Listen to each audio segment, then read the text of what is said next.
Rising through the flames, awaken the power held inside of me, harness resilience through the pain. I'm a warrior. Self-bio, sleep on checkmate, are you kidding? Margaret to the rescue, the blade comes out and he shuts it all down in one fell swoop. Absolutely stomping.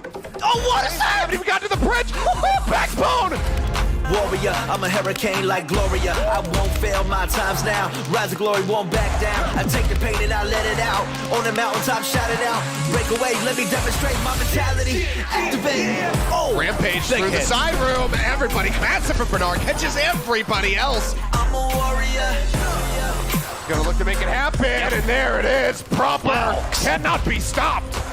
On the mountaintop, shout it out. Break away, let me demonstrate my mentality. Activate.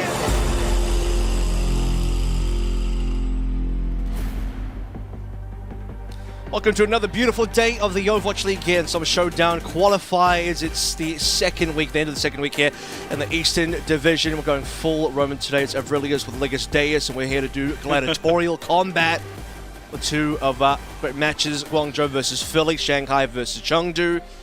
And only one can come out alive. Now, it's not a battle royale, but there will be two winners, actually.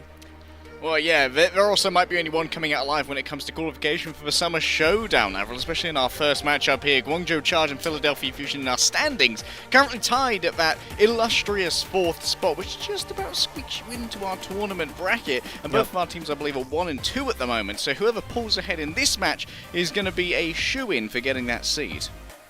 Yes, as I take a look at the standings so far, I believe this will be the season standings, so we are playing for Summer Showdown qualification as well as qualification into both playoffs and the play-ins. And the only team that will miss out of the play-ins is going to be whoever remains in the 7th seed. Currently that sits the Guangzhou Charge at a 2-13 record. That's 2 points so far. Valiant 3-13, only 1 point ahead of them so far. So the results from this particular stage have major implications as far as who will be making end-of-year activities, and it really is just a Valiant and the Charge kind of battling it out between the two of them to escape number 7. You know, the other teams, Chengdu Hunters, Philly Fusion, they've all basically escaped that kind of bottom 2 area for now. I mean, 4 points ahead of the Valiant. It will be very difficult for either of those two teams to be able to catch up. But as far as Summer Showdown goes, like it's still open at the moment. We have a lot of teams that can still make it.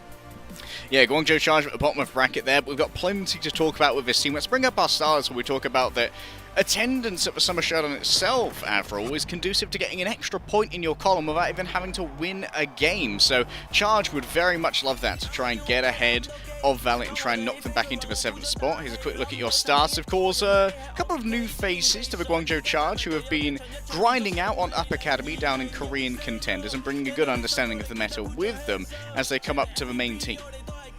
When you look at these results as well so far in their debuts for the Overwatch League, 1 and 2, as already mentioned in this particular stage. They lost to the predictable frontrunners of Seoul and Shanghai in the sense that they didn't take a single map off of them. Realistically, nobody has. So far, I think Philly took a map off of Shanghai yesterday, so that was the first map that's been lost between either of those two teams. They did beat the LA Valiant, so we talk about them getting ahead of the Valiant. That is one way that that can happen. Keep the Valiant down, keep your own points up, and now they face Philly today, where they're currently equal in score lines as far as the Summer Showdown qualification is. So let's take a look at Philly now, who themselves, as mentioned, a game versus Shanghai. Yes, they did take that map number 1, but the other 3 maps did not go their way. In fact, I'd say the deeper the series went, the more dominant Shanghai got, as Lip just kind of destroyed this team. But for Philly Fusion, I think a much better matchup for them today. Guangzhou is a far more beatable team for them.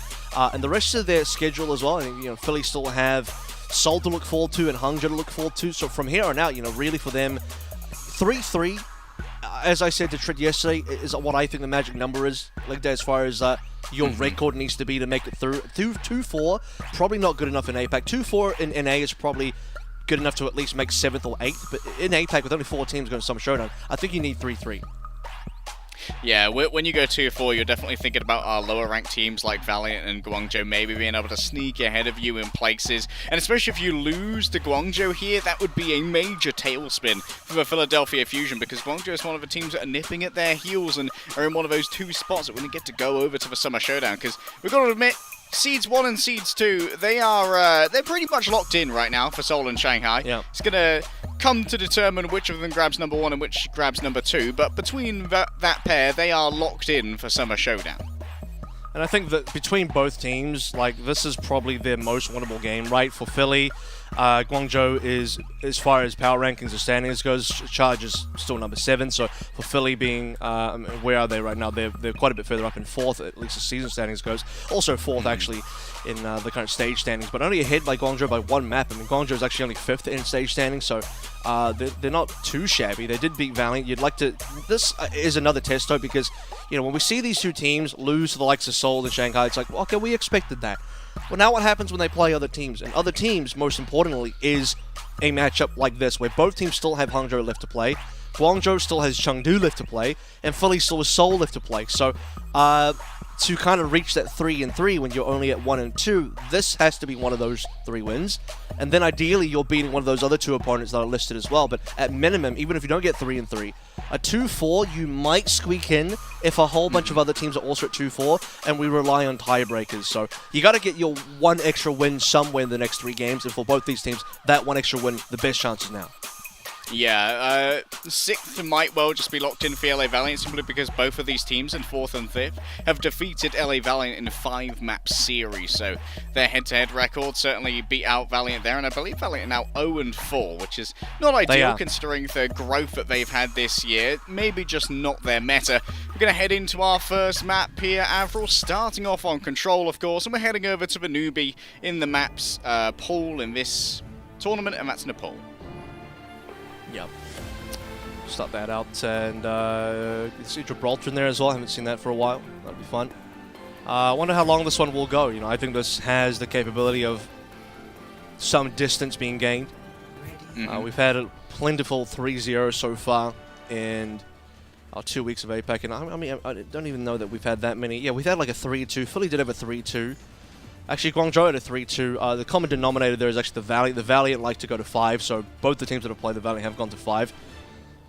So we'll see how this goes now, as everyone's playing the expected heroes. We did actually see Jimu play a Farah here, but no, Chengdu's not in this matchup here today. Zest is thinking about it, and he will unlock it. He is going to go for that Farah. All right. Not the most common pick from Zest, known to be an incredible Genji, but may believe that outpacing the Guangzhou charge here in terms of a damage versus for healing might be the key to success. Krong already going in super deep. Okay, let's take a look at the opening damage here. Choice of One's actually the member that's quite low. Farway taken down nice and early. It's traded instantly by Jimmy, so still a 4v4 situation. Carpe, for now, looking out for targets, and it's usually do have the initial positioning on the point. However, they don't have the members to really hold it. AimGod simply awaits execution, as it's going to be a quick slide away from Carpe, and Jimmy has his space and his time here to build up towards the rail. The last few targets will present themselves, and it's down to Choice One to shepherd them out of this zone and allow for Guangzhou to get the first cap, although at the cost of Jimmy's life. Carpe will respond pretty quickly here, so maybe the flip over for the Fusion will be on the menu today. 4 members try and clean through. It is a bit of a struggle here for Philly to get those members down, and as they struggle, the flip does not just come through until now. 12% should be taken over in just a short while, and after that flip comes the kills. Finally, it's Zest, it's fixed it. It should be Guangzhou out of this fight. Interesting to note as well, Zest actually swaps over from the Farah very early. Of course, in our current build, DPS managed to carry over at least 30% of their ult charge from their previous hero to the new one, which means Zest didn't really lose out in the race for the fact. He's actually ahead of Choi by a slight margin. He was. Choi hit another couple shots there. They're neck and neck now, but for a play that actually ended up maybe losing a bit of ult charge, I can't remember what percentage he swapped back on. Maybe he actually didn't lose any, who knows. He swapped pretty quickly, in all things considered. Here is the first ultimate's on board for either team. It's double support ultimate's about to be online for both teams. Journeys will pop the beat first. The Farway to probably respond with a rally. Fixer doesn't save Hero, which is a little bit unfortunate. The Farway has his rally cancelled. However, on the other side, there is a rail charged up, but Zest wouldn't allow it to be let loose. A well-placed slice cleaves Jimmy in twain, and that's going to be once again Philadelphia Fusion settling into a comfortable defensive posture, and Choice here one is staggered for good measure. Okay, well, you lose Fury, but Zest pulls Blade and gets 2. So you do enjoy that, and the extra, again, rally from far away, didn't get any value there. Instantly sliced down, and got in Fixer, still managed to get theirs despite Fury going down, and we are getting into quite a bit of a lead now. It will be Blade time for Choice of One to respond with freshly no support ultimates on the side of Fusion to do anything about it, so it will come down to how Fury and the rest can handle this. Maybe a good boot from Aim God or Fixer can disrupt Choice of One. HP will be a factor as well. Zest down early. Question is, does Showdown want to bring in the Blade right here? Looking for targets towards the back. At the moment, it's all about pressure on the point to drag people in. Blade is unsheathed. Carpe in his sights, but the evasion's too good. And the boot follows up. The dash reset given over, though, by Xerneas. Locking onto the targets. What a Lucio Warlord that he is. Formerly known as Evaltol, currently known as Killing It. Fragging out on the Lucio, but this needs to be a flip, and it needs to be a flip now. Yeah, so 99% still gain for the Fusion there. Xerneas with 3 in the fight. A lot of damage. Front-loaded by Choice of One, cleaned up by Xerneas, and now a long road to recovery. It's about a 79% deficit that they'll have to come back in. It's a decent amount of fights available for the Fusion. Rampage versus Rampage to come through. Krong kind of trailing behind a slight little bit here. We'll be able to get this in the middle of the fight. Jimmy still, though, able to hold down the fort in either case. Here comes an overclock. Now instant value found on Fixer. Aim got pretty low as well. Responded by Carpe, so it's a 4v4, and this is the opportunity. Now Fury can turn this around. Triple hood on the Rampage. Everyone's at the window. Krong may well have hit the axe, but there's no bleed healing to be done. You can drain all that you wish, and Choice here one certainly starts to exsanguinate Zest. Unfortunately, too many of his fellows have fallen on down, and this should be an easy flip over in favor of a Philadelphia Fusion. Choice here one will be clocked on his way in. Tango down, potentially. There's the reflect, and yes, the Disruptor shot comes on in, but I don't think it can contest Avril. What a move. Now Krong's too far away. Jimmy's booped away anyway, and the rest of the frags would come through regardless. Krong would need to hit a ton of players on the Rampage with control the point somehow, and it's just not gonna happen. We saw the Rampage from Fury get hits onto 3. Jimmy is shut down. The charge can do nothing about it, and that is where I think Krong, unfortunately being slightly behind Fury, does cost the charge ever so slightly. They were also just behind by way too much as far as percentage goes, and Fusion getting their way to 99. That's just too much of a lead for the charge to handle here. So an early 1-0 start on Nepal as we head into Sanctum. If Zest wanted to start on the Fire on Village, fair chance that you could go Fire again on Sanctum. This is actually the other reasonable Fire map within the 3 set that we do have on Nepal, but he'll opt against it. The Genji has been too good for Zest today. It's been his bread and butter the entire way through the season as well. Yeah, Zest really has impressed us as a rookie with his outgoing play on the Genji, whether it be in international tournaments or just domestically here in APAC, Avril. See how this opening skirmish goes. It is a lot of damage to Fury straight up. Xerneas always vigilant and looking for those boop angles. Will potentially find one at Aim God. And you have to be a little bit careful here as well, because Zest comes in from the back. It's Aim God down first. No responses just yet. Well, there we go. Fixer and Carpe. And suddenly the fight just flips on its head for the Conjurer charge. Jimmy the only one alive, and also go down here. So it'll be a 5-to-1 trade if I'm not mistaken. Maybe Jimmy even gets staggered as the cap comes on through.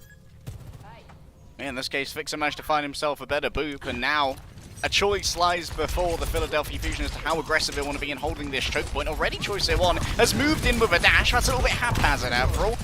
And Zest, however, is just going to be warded away for the moment by Xerneas. Should give the Guangzhou charge the opportunity to push out of this opening lobby. Looks like they'll be opting for drop-down side, so not really the coastal side. They're actually splitting the attention a reasonable amount here. The longer this goes, the faster Zest gets a blade, and usually you do get a second neutral before any ultimates do come online, but Zest is just so far ahead of everybody else right now, notably above the supports of the Guangzhou charge as well. So we kind of need to get this counter in there. Zest low HP, this is the charge coming in, potentially getting the opening first blood. Oh, and that is going to be a trade straight away. Choice hit one down, yes, but Fury's down too. Aim God is gone, so the burst healing of a repair pack has been lifted from the shoulders of the Philadelphia Fusion. Yes, the axe isn't long enough for Krong, but the radius of a shout may well be. Reinforcing the health bars of the Guangzhou charge as Zest looks for a place to try and put this blade, but his HP simply can't sustain him. Instead looking for maybe a return of a Brigitte for an armor pack, but his co-contester and Fixer was slain by the other Lucio. trying to, I believe, still maintain a little bit of control and presence on that point itself, but that will get flipped over now with plenty of ultimates available for the Guangzhou Charge. So that very early lead on the Blade does nothing for Zest or the Fusion. 2 members taken down. The Sound Barrier does not save everybody on the Philadelphia Fusion. Charge with the opening damage, and now again with the opening damage on especially Fury. Just gets a walk on board, and Fusion can do very little about it here. Comes a Rampage that Krong had been waiting to use since Village. Instantly frags down Fury. Zest can only try to respond to Blake. Can he get any kills though? Looks like Zest is only finding over health that's been provided by Guangzhou Charge now.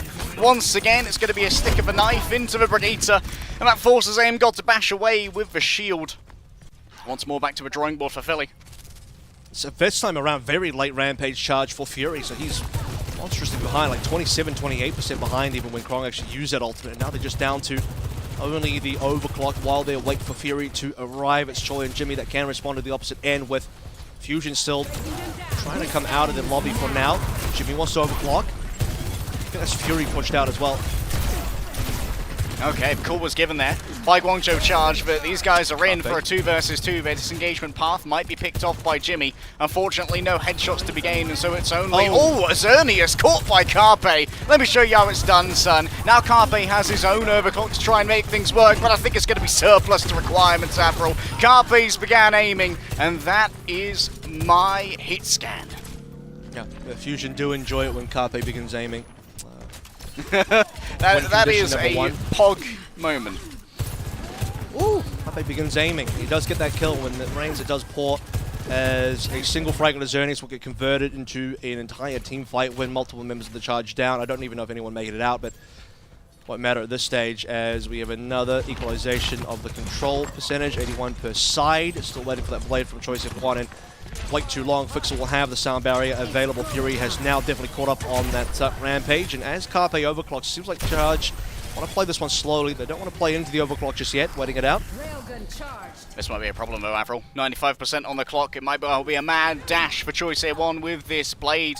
He doesn't want to be the one to contest Azernius. He's put his life on the line. Oh, the repair pack comes on through. The anti as well from Fury. The timing is there. Choice A1, he simply can't find the targets. But Fury, yes, he is Furiosa, and this is a Fury road to 1-0. But Philadelphia Fusion are going down full speed ahead. Yep, 2-0 on the map there for Nepal as well. It was close for the Guangzhou Charge. They were even leading on control points at one stage, but can't close it out. You have the very important, I think, Carpe killed the Azernius, which sets the stage for the Fusion comeback on Sanctum, and from there they held control. Charge, failed to really get back on, find any important fights. And Choice won. The final blade to send it home for the Guangzhou Charge. No good. Doesn't really come out until it's far too late. Fury, as you mentioned, already did the damage. Rampage already won the entire map for them. And the Philly Fusion off to a great start. 1-0 leg day. We'll take a quick break here, but we will come back. Let's head over to the sunny shores of Rio de Janeiro. So we'll see you soon.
We're back for more Overwatch here in the Overwatch League. Ready for map number 2 here after Fusion take a fairly decisive 2-0 on Nepal to lead the series, currently 1-0. And again, like there, this is a very important match for both of our teams, given that they are equal in scoreline and points for qualification into the Summer Showdown. For Guangzhou, this could be their first ever event made this year. And if they don't make this one, well, there's not going to be a tournament in the Countdown Cup. And for playoffs, already discussed that. Guangzhou would have to escape 7th place, so a long road ahead of them if they don't make this tournament. Yeah, the bonus point for being able to go to Summer Showdown, even if they don't place amazingly, would be critical in trying to outpace the LA Valiant, who are currently only 1 point ahead of them in our season standings, 2 points to 3. But the wins are few and far between for the Guangzhou Charge. And while I don't really want to single anyone out at the moment, I feel like when it comes to opening picks in these fights, which have been very instrumental in Philadelphia Fusion being able to break through a lot of these chokeholds, that start to become pretty viable for people like Krong when we see Guangzhou Charge manage to win overall fights.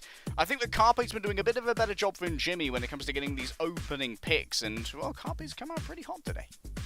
See if Jimmy warms up there, because yesterday, or in certain previous matches that we've seen, Jimmy, he was able to get a number of high-value opening picks as well, even over players like Fitz. So that has been the value of Jimmy on this roster. And again, for people that are still wondering when a Prit is going to end up playing, probably not in this meta, not in this stage. He's not going to get the debut just yet, because Jimmy has been firing out the better Sojin player for the Guangzhou Charge. And, you know, in past games, we can get the evidence and see for ourselves why.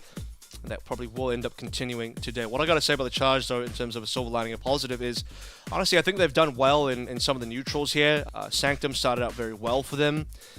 Just a couple of mistakes towards the end do cost them, and they get snowballed heavily by the Fusion, and then some interesting decision-making towards the end there, maybe a lack of confidence just to make a play happen. Does indeed end up not giving them a chance to go to the 3rd round of Shrine. No 3rd round on the horizon. However, what is on the horizon are the beautiful beaches of Valaizu. We're heading over to Rio de Janeiro here for our hybrid map, and have we seen many APAC Valaizus yet, Avril? A few. I know we've had it in Couple times. Korean contenders quite a bit. How are you feeling about first point over here in APAC? Is it ironclad or toilet paper defense? Sometimes, usually it doesn't really matter, because the better team has just won it. Mm-hmm. And the better team will both make it look ironclad on their A defense and paper thin when they attack. So 40 degrees there. That's what the temperature is in your room right now, isn't it? So absolutely. With all these broadcast lights on in this small room, oh yeah, it's heating up, just as this series is about to. We're going to see a quick jump shot here from Carpe. Does anyone from Guangzhou Charge dare have a lookie? The hit scan testing. Zest will probably not stop. I don't think Zest will stay on this, because generally, well, he might, but generally speaking, Echo has been the preferred pick for A point if you are going to play a flyer, and I would have assumed that going fire here means that you were typically looking for the opening concussive blast and swapping back, but he is going to stay, contend, and with that, the Charge have mostly just backed off from the opening bridge. Perhaps Zest here is thinking of demanding a lot of attention from Jimmy. Admittedly, the left click of a Soldier, not the most reliable at range for dealing with the Pharaoh, as it is projectile Jimmy's based. low. And yes, choice here one, even lower. Aim got managed to catch that out. Not the optimal in terms of locomotion from Zest, and now running out of fuel. Groundborn is the Pharaoh, and that's not the ideal place to be. Caught out by the Junker Queen, and we asked if Jimmy was going to show up, and he says, "You bet I am." Choice A1 was surplus to requirement. It was all just Jimmy the whole time. Alas, there are multiple frags here from a Philadelphia Fusion, and Zernius is going to be able to find the cleanup here to make sure there won't be any long staggers. And that means that with Fury and Fixer only coming back now, you see Zernius going for the taxi.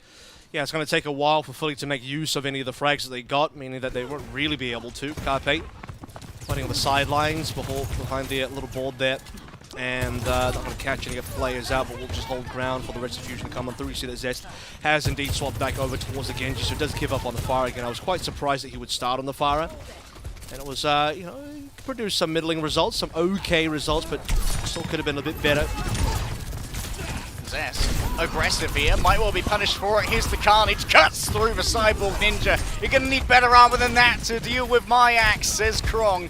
And now Choice One has this super safe area from which to poke from. He can freely transient between these high grounds and poke away to his heart's desire. And now he's so far ahead on the blade, Avril. Everyone is. I mean, everybody on the charge is just kind of outpacing Fusion at this stage, maybe except for Krong. Fury did do a reasonable amount of damage, and well, actually Fixer will get the sound barrier first. But as far as DPS goes, as far as the Brig goes, it's 3 out of 5 members in charge that will indeed be ahead. Choi needs a little bit of help here. Shout's been expended on both sides, and Fusion, they're going to be able to walk in off that. It's going to be a rally coming on through into the blade. Blade drawn out. Fixer does manage to land the sound barrier. Farway just went a touch too far. Now the rally's been expended and no more armor packs either. And so it's a tide of orange which begins to move on. Zest doesn't care for the blade, doesn't care for the overclock. This is an expensive fight to fumble for the Guangzhou charge. It's a triple ultimate fumble as well. So a couple of extra frags on top as garnish as the Fusion will be happily eating away that first meal of a point. And now getting ready for the main course as we head through the streets phase of Paraíso and for the charge as well. I mean, what is going on? Farway, rally gone, lost. Choice of one couldn't go forward on the blade, and Jimmy has the overclock cancelled immediately. Oh, that's a beautiful move there as well. Gets Krong into no man's land, but instead of chasing after that tank, it is Farway who has drawn the ire of Zest.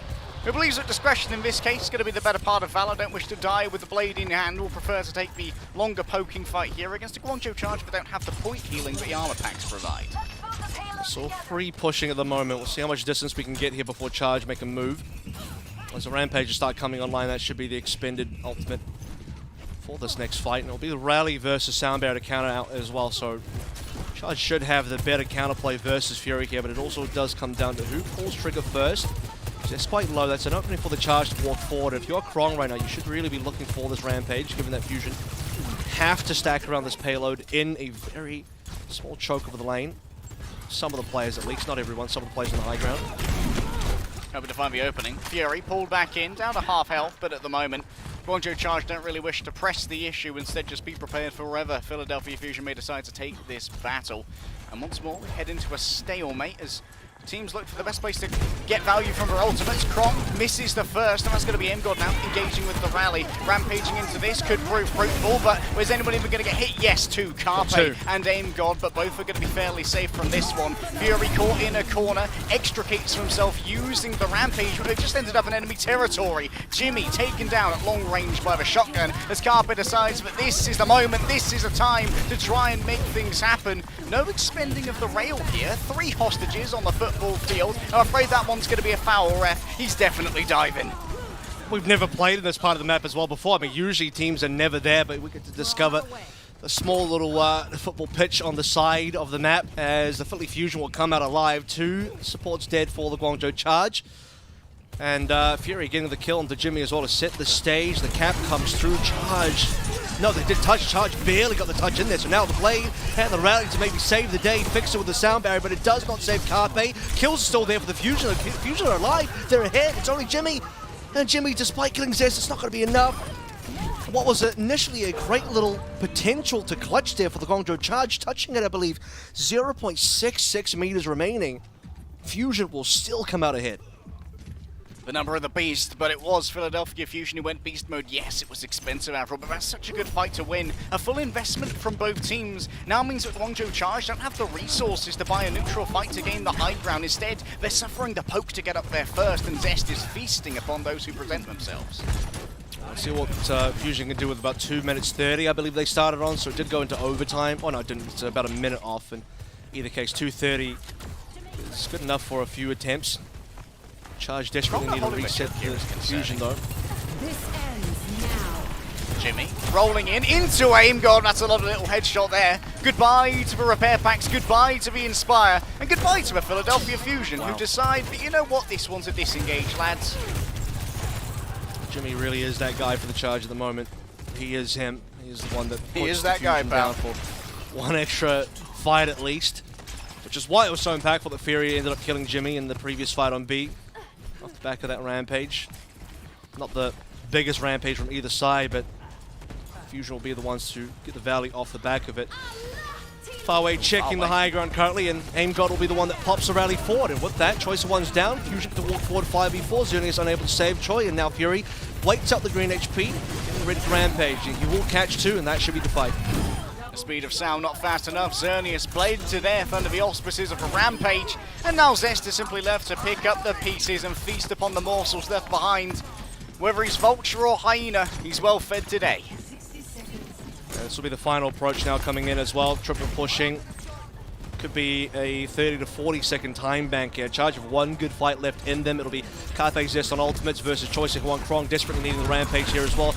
Low HP, barely kept alive by his own shot, but with that expended, can Charge do something of it? Zest is very much looking for that ultimate. He's only 6% away, but it might be over already because Carpe's already got 2. Carpe's looking for number 3. And there's just no response. Farway's dead, there's no rally. Choice of One's not going to be anywhere near a position to touch or blade or do anything with Zest. And Carpe getting the frags initially, I believe between them they got all 5. It was 3 for Carpe, 2 for Zest. They have a time bank of 31, so just above par from what my expectation was. We said it on the poll, and it stands true. On Palaizu, Carpe is aiming today. And Jimmy actually has comparable stats to Carpe, but I think that the clutch factor of Carpe in this particular matchup is winning out quite a bit. We are seeing Carpe not necessarily hit more shots than Jimmy, but hit the right shots. Like we saw that headshot come in onto Krong the second he was coming to engage on the cart, had to expend his shout early. And that means that because Krong's expended a shout, they can't punish over-aggression from Philadelphia if they don't have a speed boost. I think there's 2 areas that Fusion are definitely getting a major advantage and head over the Contra Charge here. One of them is the Zest versus Choice in One matchup and the Fury versus Krong matchup, because you're right, Jimmy is actually competing fairly comfortably against Carpe. In fact, something that is really eye-opening for me is that they have very similar stats, but the big difference is that Carpe's only got 1 death and Jimmy's got 5. And with 4 extra deaths, Jimmy is still actually out-damaging Carpe and has 1 extra final blow than Carpe. So I think that's actually really impressive, given that he's died 5 times more than Carpe has. But Zest is heavily outperforming Choice in One here, and Fury is heavily outperforming Krong here. In fact, Fury's actually only died 1 time so far, so be able to watch out for that one, as when your tank is barely dying, that's usually a very good sign for your team. And we talked about the fact that there could be a Echo coming through on top of Zest play the Pharah on attack or play the Echo now on defense. In terms of raw stats, this is one of the largest differentials in terms of damage I've seen between 2 Junker Queens. Fury doing about 40% more damage right now than Krong. 7k to 5k. Zest here on the Echo. No one is available for the focusing beam, yes, and Guangzhou Charge just run right past these defensive bulwarks to get on top of the point. There is going to be already... what a beam from Zest. Choice here, one's down. No more resets. It's going to be a fight in the pantry now, but I feel it's not going to be a good flavor or a good dessert for the Guangzhou Charge. Kitchen's closed, Charge. Philly's coming in for the cleanup now. They got the mop. Got the bucket. Going to Charge. They get swept up. So, mopped up, I should probably say. A minute left to go here. Brilliant stuff by Zest. You saw him flying over the top of the roof.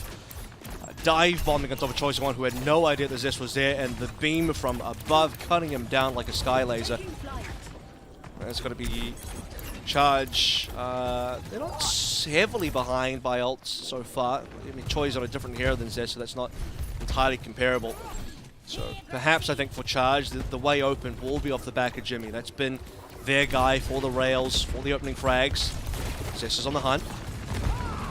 Zest still has a flight as well if he needs to remove himself from some danger. Krong taking a little bit of damage here, but nothing too much for the healers to handle. Guangzhou Charge, they get their love taps in, and then they move over to a fresh engagement area. Actually, it's a double bluff coming on back. Jimmy's caught out in the background, but Zest was baited in, so Choice One finds the execution. This might be the time to turn it around for the Cyborg Ninja, often lauded as the best on the team. It's sound barrier for sound barrier, and Aim God rallies upon top. Lads, lads, lads, we've all layered our support ultimates now, but the layer cake seems so delicious if you're a Guangzhou Charge fan, as Choice One moves in upon the blade. Support's in my sights, the corner isn't your friend, and Zest has only just moved back from respawn, but he's cut down into flavoring.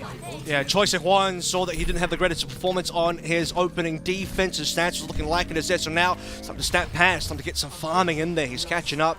Brilliant triple. On the back of that Dragon Blade towards the end there. Aim got a fixer taken down. Importantly got Zest as well, because Zest has a duplicate available. Could have copied over towards the Junker Queen copy, and that would have given Fusion some extra legs in the fight. But Choice One shuts that play down entirely. And in fact, I think Choice One was the one that really opened it up for them, because Zest killed Jimmy, right? But Choi got the trade onto Zest, which was ever so important for Charge to get in. That punish is so important against the Echo, which has only got that one flight cooldown, no reset upon that. Fury, ambitious when it comes to the Rampage, and sticks the landing. It's a 10 from the judges, and it's a gold medal when it comes to Rampage kills. Choice A1, his deflect will be expended, and that's going to be another stagger from Zest. Now on the spawn as well, this is very spawn campable. As we are, we're in the Jungle Queen meta, but we're also in the spawn camp meta. We are seeing far more spawn camps than we ever do in any era of Overwatch. Maybe go through sword plenty as well, but in this case we are definitely going to be trying to delay the Golden Charge as much as possible. Jimmy likely is going to have to pop ult out of spawn Krong. Just a little bit off that rampage. Well, Choice F1 needs to be very careful, saved by the commanding shout. Aim gone, not so lucky. Choi pops off again. Alright, Choi's had enough of being the stinker on this team. Zest moves inside, and it's time for Choi to feast. Your spawn cannon means nothing to me, son. And the cart is back in motion, Avril. I mean, especially with Zest now on the Echo, which is, in some ways a very safe pick, but doesn't have the raw execution, the raw pop-off potential, and certainly not the, the dashes being reset there, which gives you even more chances to just go all over the enemy team and have extreme value in terms of that level of impact. So Choice of One steadily now catching up to Zest, overtaking him, kind of commanding this game. See if Jimmy can do the same. It's Carthay versus Jimmy, double overclock's popped. Overclock's expended, but it's Jimmy who hits 5 gigahertz, and Choice A1 is just swimming in those refreshes on the dash cooldown. All the way up to the sky goes Fixer, and this is a better time than Fusion had, Avril. It's just better overall. It's about a minute better. I think Fusion had 2:30 going into C. This is going to charge on 3:30. Just a little bit further on. So expectation now is that they have to be capping and finishing. Better time bank than Fusion. I don't know if they can get a 1 minute better time bank, but let's hope for a 30-second better time bank. So 1 minute to 30 seconds, which would I think give the teams about 1:30 to 1 when the dust settles and we head to the next round. That's really important now. Charge. Set themselves up to have a better performance on Paraíso than the Fusion. Can they actually close the book on it? Because that's been their struggle so far. Critically though, Charge, they haven't actually made many inroads in actually contesting this high ground. Choice A1's going to invest to try and make it work. First boop expended, but it's dash after dash for Choice A1. Yeah. Oh, what an opening. What a way to play it. Can't do that on Echo. That's why we're back onto Avril. the Genji. Zest is back on the Genji as well. Especially on the C, I think you don't want to be playing the Echo here anymore. He has at least nearly got the blade. That's the kind of fight we're looking for. Look at that. They're nearly on the last corner. They're about to make the final charge in. This could be much better than a 1 minute time back. But you have to hold your breath a little bit longer. Fusion have the ultimate. Zest has the blade upcoming. Sound barrier plus blade. I expect the Fusion to expend big time here. We'll be getting desperate to hold. Charge slowed down as well. And in some ways, if you're Charge, I think you just want to force this fight, force it dry. Have the Fusion expend double ultimates, then come back with a better economy. You have the time to play through. Can Fixer be forced into using this barrier while there's still room to disengage with Guangzhou is the question. Zest moving on in, trying to force something out. Back up. Oh, nearly a back cap, but Zest, as we go back to the blade, is hunting down Jimmy and finds his mark. The Apex Predator with the blade, Krong falls elsewhere, but remember, Guangzhou, like you said, Avril, they wanted to fight this dry. Unfortunately, they only got one of their ultimates out that they were hoping for. Gotta get up clean. Gotta get up clean. Choi will fall, but at least Cernius will make his way onto the respawn. So 1:30 left now. We can still get maybe the 1 minute time back, but I alluded to it would require them to come through in this fight. The problem is in that last neutral that they play, they only managed to get the sound barrier. And while they got the blade of the Zest, Fury managed to get a rampage. So as far as total ultimates for Fusion, that does not change. Still remains at 2. Charge failed to really get a lead. What kind of what I'm talking about for the Charge, right? They can definitely get ahead of the Fusion as far as a better time bank here, looking better in some of the fights. But actually beating the Fusion, that was easier said than done on the poll so far. At the minute mark now, so Charge, if they can equalize 30 seconds, that's probably the next goalpost. Oh, there we go. The rampage comes on through. 3 a hit. Oh Fixer my God, can't get the Fixer. sound barrier out in time. Aim God does survive, yes, to start giving over that health, but it's Choice A1 with the blade who cuts a swathe through the Philadelphia Fusion, and Guangzhou Charge of a surplus of 15 seconds will clear. Right. My goodness, Jimmy, he is him indeed. He got Fixer down, no sound barrier, no surf for the Philadelphia Fusion. And Aim God barely got a rally up. I think dies anyway to Choice of One. So the Guangzhou Charge, it took a little while to get in there, but when they do, they cap and look, it's not a 1 minute advantage, not even a 30-second advantage, but a 15-second advantage. It's pretty close. It doesn't really give you that much extra to play through. 15 seconds is basically a little bit more scouting time, a little bit of time to just do a bit of poke damage before you go in. Not quite a reset there. I don't think you can, unless it's a one-player reset, but it's just a minor amount of breathing space for the Guangzhou Charge. They've put themselves again in a position to maybe take away this map, but it still feels ever so slightly out of their reach, given that Fusion are right behind their heels as far as the time back time goes. However, we should point out, service to the audience, but the stats, they've drawn a lot more even. Choice A1 is now ahead of damage compared to Zest by only about 100, but Jimmy's about 1,000 damage, 9.7k ahead of Carpe, who's at 8.6. This has been a very successful run forward for the Guangzhou Charge. The question is, can they find these angles and this ability to control the engagements again on the defense where it should be easier? I just think this is the sort of situation now where you're Philly, you don't try to fire it with the Echo again. I think Echo has some value, but just doesn't have the pop-off the Genji does. Choi had a great time in that matchup when Zest on both points A and B was struggling to keep up with doing anything on the Echo compared to what a Genji brings. So, Choi Se-Hwan catching up on stats, that is no mistake. It's no fluke either. Krong, though, very low to start with. That's probably first blood. That's a unfortunate way for the Guangzhou Charge to begin their opening neutral. It probably will just snowball from here. I don't think Charge can get any kills. Standing out there like a lemon. No plan, no escape, no frags, and no point A. Philadelphia No Fusion. True. Just lemon, and just lemon, no kiwi. It's okay. I've got lemon Avril now. That's just fine by me, son.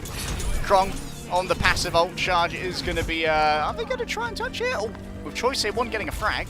No, missed it. Jimmy just pops in and gets the disruptor, but look at this, already very aggressive to try and get the spawn hold. That's kind of upsetting because I think they would have been able to touch. They were maybe only half a second off. Jimmy had no other movement. Like, you can't slide diagonally. Well, you can't slide, like, you know, a 90-degree angle. You can just slide straight, is kind of what I'm saying. He's not a knight on the chessboard, he's just a rook. And sometimes, he's sometimes, not a prick. What am I? It doesn't matter. Like, I don't play enough chess.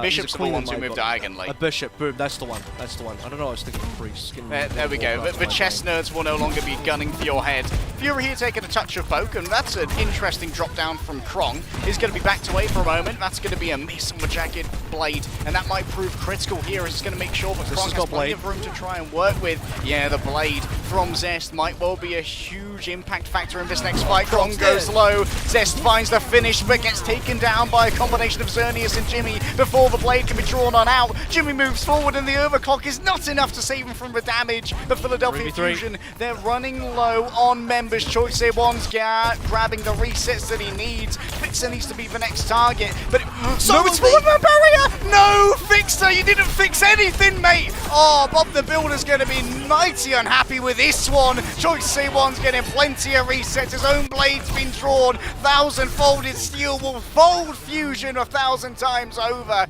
And Guangzhou Charge hold him in the streets. I'm pretty sure for Fixer, he was trying to save himself. He must have been caught on the sides. I remember Fixer kind of flying through the Guangzhou Charge, going on the flank angle to perhaps escape. He might have been chased down, and to not die and guarantee he lives, he went for the solo beat. It is sad because you want to be team beating there, but caught between a rock and a hard place is the only thing I can say there. I'm trying to give him the benefit of the doubt. I assume it was just a poor situation, and it's either die with a sound barrier or solo beat, so pick your poison, really.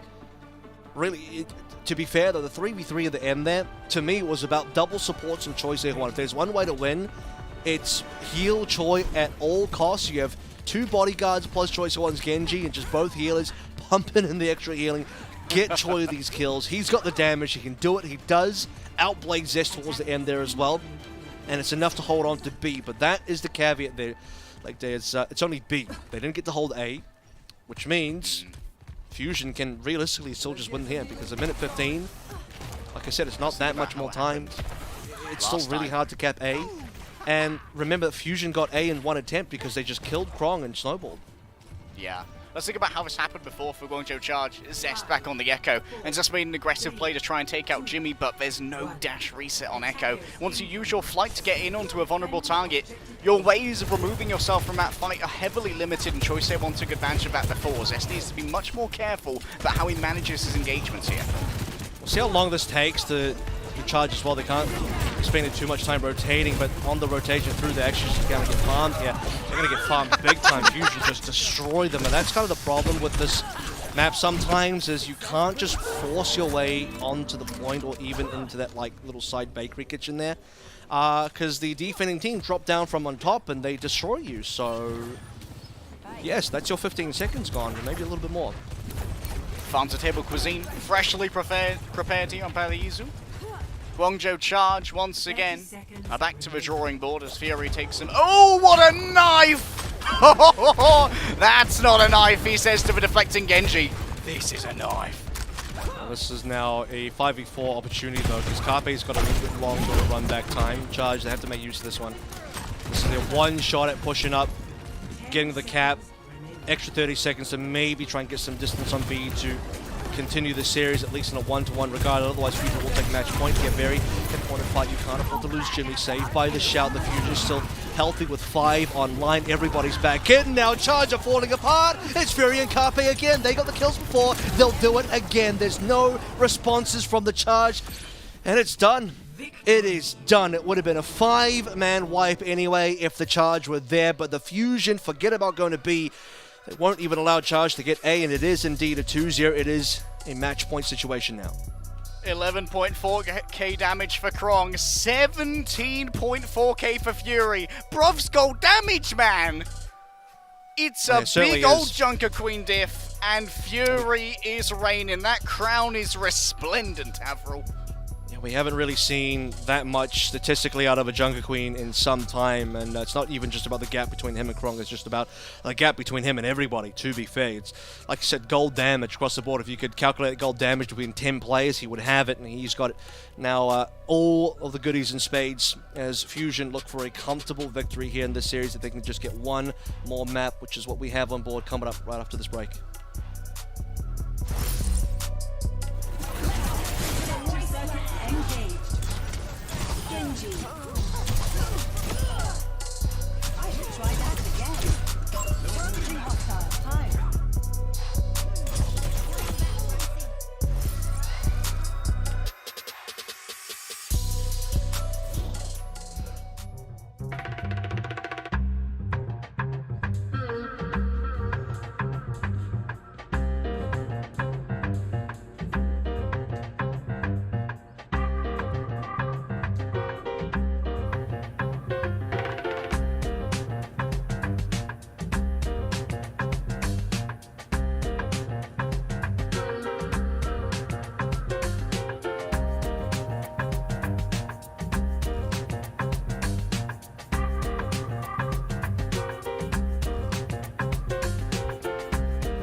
Better split atoms today on the Overwatch League broadcast as the Fusion are 2-0 up, looking better than ever.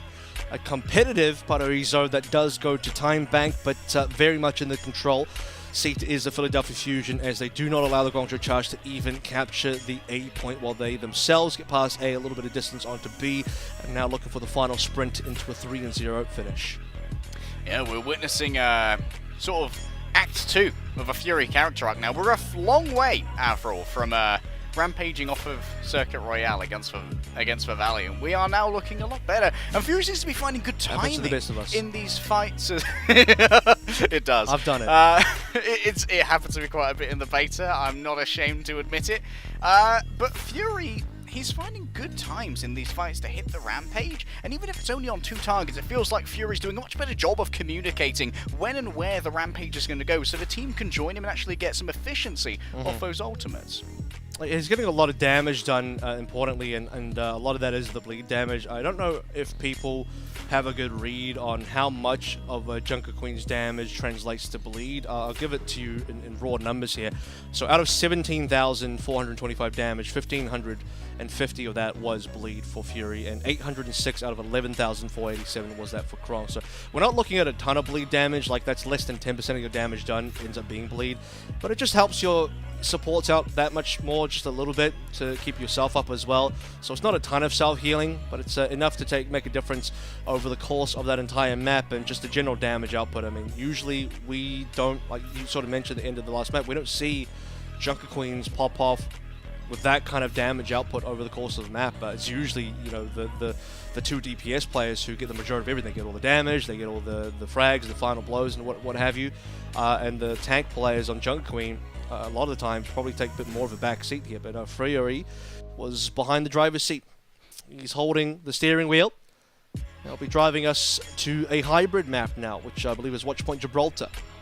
Yeah, I think we're going to be heading over to Watchpoint Gibraltar for our escort map, and this is one of the few places that we saw in Korean contenders where, like, some teams, and in North American contenders as well, some teams decided, maybe I won't try the Joker Queen here, but that idea, it fell away real fast as soon as people realized, you know what, I don't think there are any other options. Junker Queen's just too good, and part of the reason she's so good is because of that bleed healing that you talked about before. The wound heals 1-to-1 in terms of damage to healing, and that's the reason, Avril, why we're seeing a support composition that previously would have been thought of as anathema. Like, for any other kind of tank setup, a Brigitte Lucio healing setup is simply not enough. But when you've got a tank who's got a good amount of self-sustain, especially the self-sustain while they're actually in the fight, which is critical, it allows you to play these speedier supports who can just give a little bit of pocket healing over to a far more mobile DPS via armor packs, and then just the casual healing of the aura, and you got double speed boost as well, which is so huge.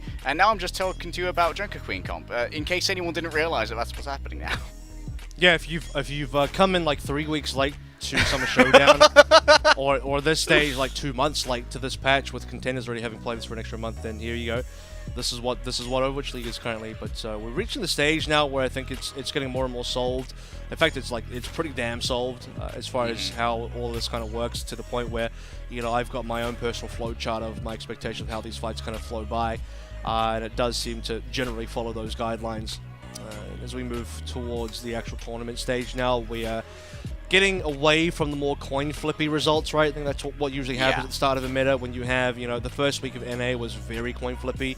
I was pleased to even get, like, I think slightly more than half of my Preds right there, when most people got no Preds right.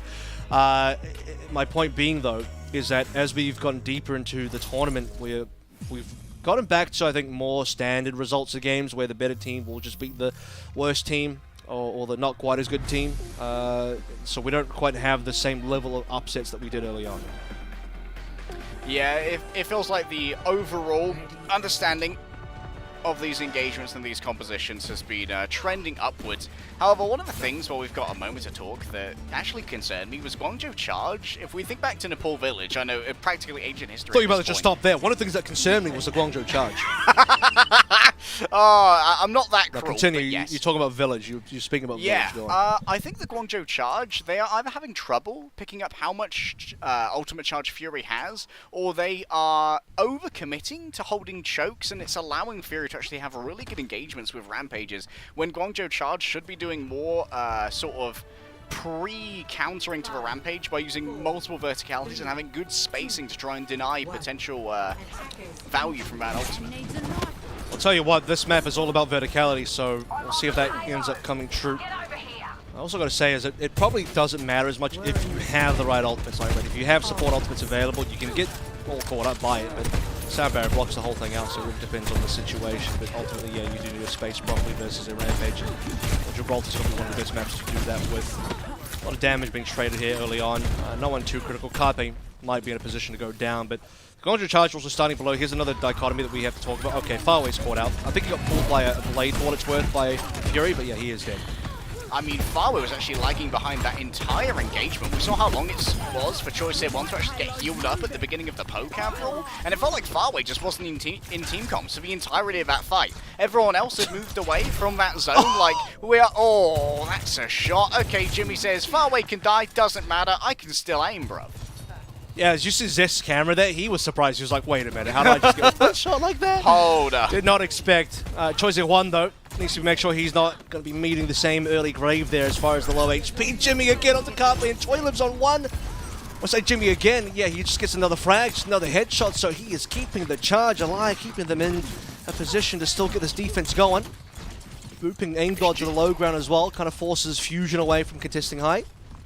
Yeah, and every single one of his boosts as well just like drains 4 or 5 seconds. Like Philadelphia Fusion had denied the engagement they wanted because now Guangzhou Charge are all here and ready. Fury's taking a good amount of damage here, and that's going to drain Aim God's packs as well. So Fury's going to go below. The rest of the team is going to try and link up. It was a little bit of a weird situation there for Fusion to figure out which way they wanted to go, but eventually they will link up with Fury together. Now the option, they can go high, they can go through main. They are going to go up high, and Choi didn't have the confidence to dash on through, so he could have just dashed forward, but got stopped, got knifed, and got killed. So Choice here, no way. That's got to be first death. That's a choice sad one from where I'm standing. Zest stares at the choke, maybe try and deny the high ground here as well as access a little bit of safety, but it's Jimmy on the off angle. And we all know that it's Jimmy Eat World. We simply live in it. Krong moves on forward. The shout's still held in reserve for a moment, and there it is. That's going to move everyone forward. Zest draws out the blade, but the sound barrier is good to answer. Fix it with the second. On paper, it should be better. And now it's time for layers upon layers of support ultimates as Farway moves in second. AimGod finally gets his own charged on up and drags for Philadelphia Fusion forward with the additional overhealth. Jimmy Choice gets coming. some cleave here, but there's the blade coming through. Choice One was a little bit later with it, and already so much has been expended. AimGod sends him running amok with a nice bit of kiting, but with Jimmy and Choice One both here, AimGod should not get out. The boot. Cena. That was so close, you cheeky boy. 0-6-2, they hold on to a charge, do not let go of the payload. All that effort, all the ultimates being spent. Be a shame for that one to be a cap from the Fusion, given how much Charge wanted to defend, but Farway is not to be pushed off from the payload. Crisis averted, that would have been so bad for the Charge, but they will hold on. Double support ultimates, double DPS ultimates. When all is said and done, Carpe's got the only DPS ultimate available. Krong with the Rampage, hits under backline. That should be enough to get the kills. AimGod for sure is dead. Fixer might end up following, and the Fusion get cleaned up. They are this time going to be fully reset. Only 35 seconds left to go. This is full holdable. Oh no, Choice One might bleed to death. The cavalry is here in the form of Xerneas, coming to rescue Choice One and give him a nice sound-based cuddle. Rampage overclock. One good fight for the Fusion. No matter what though, they will lose all their time. Also, Charge can't afford to hold aggressively too much, because if one person gets through to the back cap, they can solo back cap this one. So Charge need to make sure they force a fight very early. And on the payload, which has actually slid back at a reasonable distance. Now this is where you can play the high. We talk about them dodging out Fury's Rampage. Can they do it? Krong going to be the main target here down on the ground. There's the commanding shout from Fury to drag everyone forward. Krong antied, bleeds on out. Fury hit his mark. The Junker Queens moved on down, so there's no bulk on Guangzhou Charge to sustain themselves against this assault. Choice One, yes, dashes on through, but the damage is simply gravy on top of a very sad pudding as Philadelphia Fusion move forward and will have access to the high ground critically. Well, listen, when you gotta eat, you gotta eat. Whether it's tasty or not, but for the Guangzhou Charge, what does taste good is at least 4 minutes shaved off the time bank there. Not much more Krong could do, to be honest with you. He's the only one that can reliably stay on the payload. He's got the HP to do it with. But once you've expended the shout, there's only so much that can happen there. He gets solo rampage as well, so you talk about Charge avoiding the rampage. They pretty much do. Krong will always be the target there. Zest has his blade countered by the sound barrier, which by the way wasn't available the last fight, so if Charge could hold on for maybe like 5 seconds longer, or Zerny said that they a little bit earlier, they could have held on to Krong, but not to be here. Farway has a momentary tempo advantage when it comes to the rally here, but do you want to pop it and give Choice a little bit more bulk behind this blade before Aimgod can get his own up? Philadelphia Fusion is so close to getting both of their ultimates. Carpe with the dodge, the slide away not good enough though to evade the fangs of Choice 1 as they sink into prey and they draw blood from ruptured veins and arteries. Philadelphia Fusion are sent scurrying back to their hovels. And I'll tell you what, Jimmy might not have shown up on the kill feed there, but that was all Jimmy for this setup. Choice 1 got the dunk, but he had the layup from Jimmy first, who shot a brilliant rail onto Carpe, put him on 1 HP, and then Choice 1 pulls Blade because he's like, you know what, I might not need the HP here, I can guarantee a kill, then try and dash reset onto a secondary target, and the Fusion can do nothing about it. So, Charge, again, shaving more time off the clock. Oh, Choice 1 hoisted Another away. rail. Zest is so low. Dare anyone move on in? Fixer incredibly low, but Jimmy, he can't move forward. Fixer has to extricate himself using the beat. It saves himself and everyone else gets the cushion too. Krong finally pops the commanding shout, but it's simply to move in and feed faster, Dude. as fast as his feet can carry him. They might be able to cap now, but a Fusion were like one death away from not even winning that fight, because if Jimmy hits the shot into Fix It in the head, or it's a secondary shot, or somebody else gets the cleanup, there's no beat in that fight. Fusion probably lose the fight, but now in a position to maybe get this cap on through. Jimmy came back onto a Widow, and Carpe wants to get the cleanup. Will do, off the back of Zest, and this should be the fight win now. Krong has a rampage, but it's not going to be here in time. There's no point using it in a 3vx anyway, and Charge likely going to have to give this one up. Fusion extend the game further. The Widow, I think. an interesting choice, but in this case you could see that maybe Jimmy picks it thinking, if I can just hit myself a good headshot onto their Lucio or onto their Brig, I can get rid of a critical component super early. Alas, there wasn't really the space there to make it work, but there was a sensible rationale behind Jimmy's choice. He also doesn't lose ult charge, right? He doesn't get punished for changing that time, so it's like, okay, you know, makes sense. He's a very confident Widow player in any case, but yeah, Zest will spot him out and dive straight on.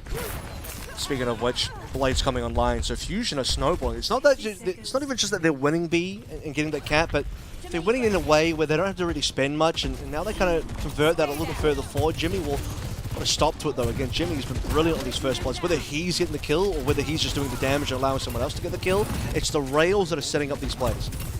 Yeah, Jimmy's competitive history very much overshadowed by Leave in his tenure on Chengdu Hunters, but then again the entire league was overshadowed by Leave, to be honest, in his MVP run. Jimmy, patient when it comes to the potential snipe, actually gets stuck in here with a knife, and I think Fury's actually held it for a while to make sure that Jimmy is too nervous to use the slide to escape. Carpe will come out through first. Now Zest cleans up Choice F1. A Rampage is on. A couple of important members. I think getting Zest on the Rampage is super good here because he's going to be a little bit concerned about just pulling the blade until he's clear of the anti that happens now. Sound barrier is instantly dropping response.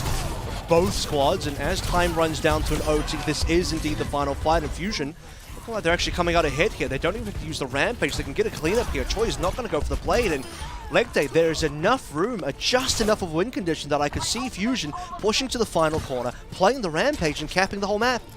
Yeah, I love a choice to use the blade first here from Zest because you know that you're going up against multiple verticalities. The blade much better at trying to deal with those. Now all's going to be even on a flat plane. This is where Fury can get value out of a Rampage to the nth degree. Choice there one lies in wait, but Fury can just turn around, whip up that axe and get ready to let loose. The Rampage pushed forward. Only two will be hit. Choice there one, they can deny the blade. He's antied, he's bleeding, but no, he'll draw it out in time. Jimmy and Choice there one think it's time to turn this one around. A boot may well save Fixer for a moment, but no one's on the carts. And that's going to be Philadelphia Fusion in a little bit of a sadness, not being able to finish this one out.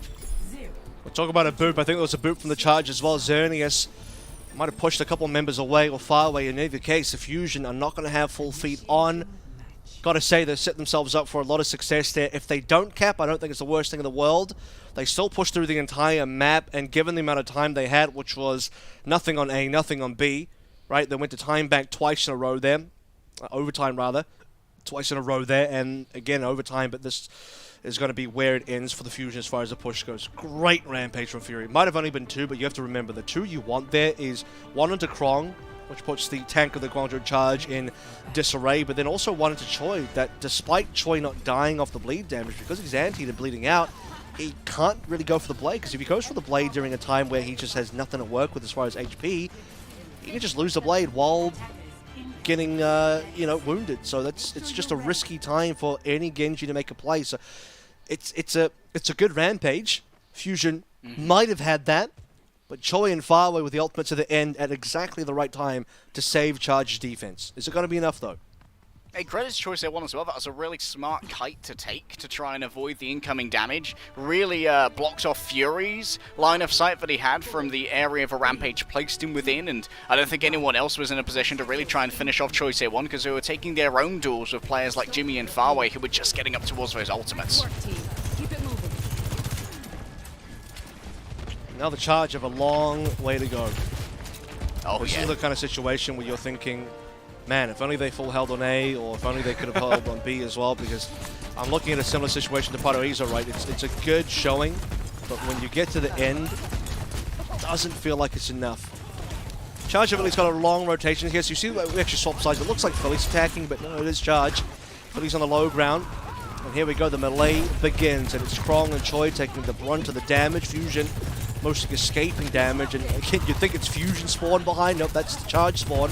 Jimmy's actually sneaking the payload of the way, but it does look like Charge will lose the opening. I don't think Farway got the memo that Jimmy's leaving. He's here alone, and yes, Jimmy gets Fixer. This might actually force Philly Fusion to move away. They have 2 choices. They can either start to leave now, They want the kill. or they can just hold the Nice. spawn for the entire way, and indeed they do. This is actually going to give a little bit of time for Fixer to return, Well, and now Philadelphia Fusion can return to a spawn. That's the risk reward, right? If you're Fusion, you're playing like, I think they had 3 or 4 members there, but if you get the kill into Xerneas, it allows time for Fixer to respawn and rejoin the team as 5. It also it justifies playing aggressively at the end when the other choice was to run away. So speaking of running away, Guangzhou Charge a 3 pushing payload. Will be making some reasonable distance here. Fusion have some decisions to make. Do they drop down or not? Choice low, but no one can finish him off. Car, laying of a car wash. Squeaky clean and good to go. Philadelphia Fusion, check out Zest. And he's charged towards the blade. He's already got it. Some Shuriken fan in there. Got a good amount of damage done. Yep. And Jimmy, yes, has taken Jimmy. out Carpe. So does Zest now feel the pressure to draw the blade? Absolutely. Gonna have to go for this one. The Xerneas has the counter available, so Charge, they look like they'll be okay here. They can just continue finding more conversions on the kills. Carpe has returned, so it's a flat-out 5 versus 5. Philly actually disengaged beautifully there. They don't lose any extra members, and because the payload can't cap yet, we can actually get a full team fight. Double rallies being pulled on through. It's, again, Sean and Krong take the brunt of the damage. Jimmy just will not let Carpe play the game. This is like Lip versus Carpe from Shanghai versus Fusion all over again. Carpe sent back, fixes. Does he pull the sound barrier? The answer is no, and Charge will cap with time. I don't think Jimmy took a single point of damage in that fight. Man's got the Deathly Hallows, the Cloak of Invisibility. For me, on Sojourn, oh, what a luxury for Lord Jimothy II. Absolutely able to freely aim and has earned himself an overclock for the trouble. Choice A1 can combine with the blade as well. There are plenty of ultimates here to try and tax Vix's singular sound barrier. Nothing a quick repair won't And a Rampage as well from Fury, where no support ultimates are available for Charge, so it's another one of those situations where I think the early trigger pull will be successful. Philly holding onto high ground, and you can see a lot of members from Charge are on the low ground, so possibility for a reasonable Rampage to come on through. Fury's looking for it. Carpe gets Jimmy this time, so that's the response that Fusion have been waiting for. They can't just allow Jimmy to take over the game. Oh my goodness, carved through is Krong. And Choice A1 has a blade in hand, but few targets upon which to carve. Yes, Aim God will fall, but in the end, Philadelphia Fusion make good on their 3 ult investment. And honestly, I don't mind them spending that much, Avril, for this position on Gibraltar. Yeah, it is very desperate though. The problem is it's a 3-to-1 trade, so it becomes very expensive in the long run of this attack, given that Charge also have more time to play through, right? That's the biggest advantage of Charge, actually capping with time versus Fusion being put to the overtime as the cap for A actually came on through. So expecting Krong to get a reasonable hit now. It'll be between Krong and Jimmy. Jimmy probably pops first.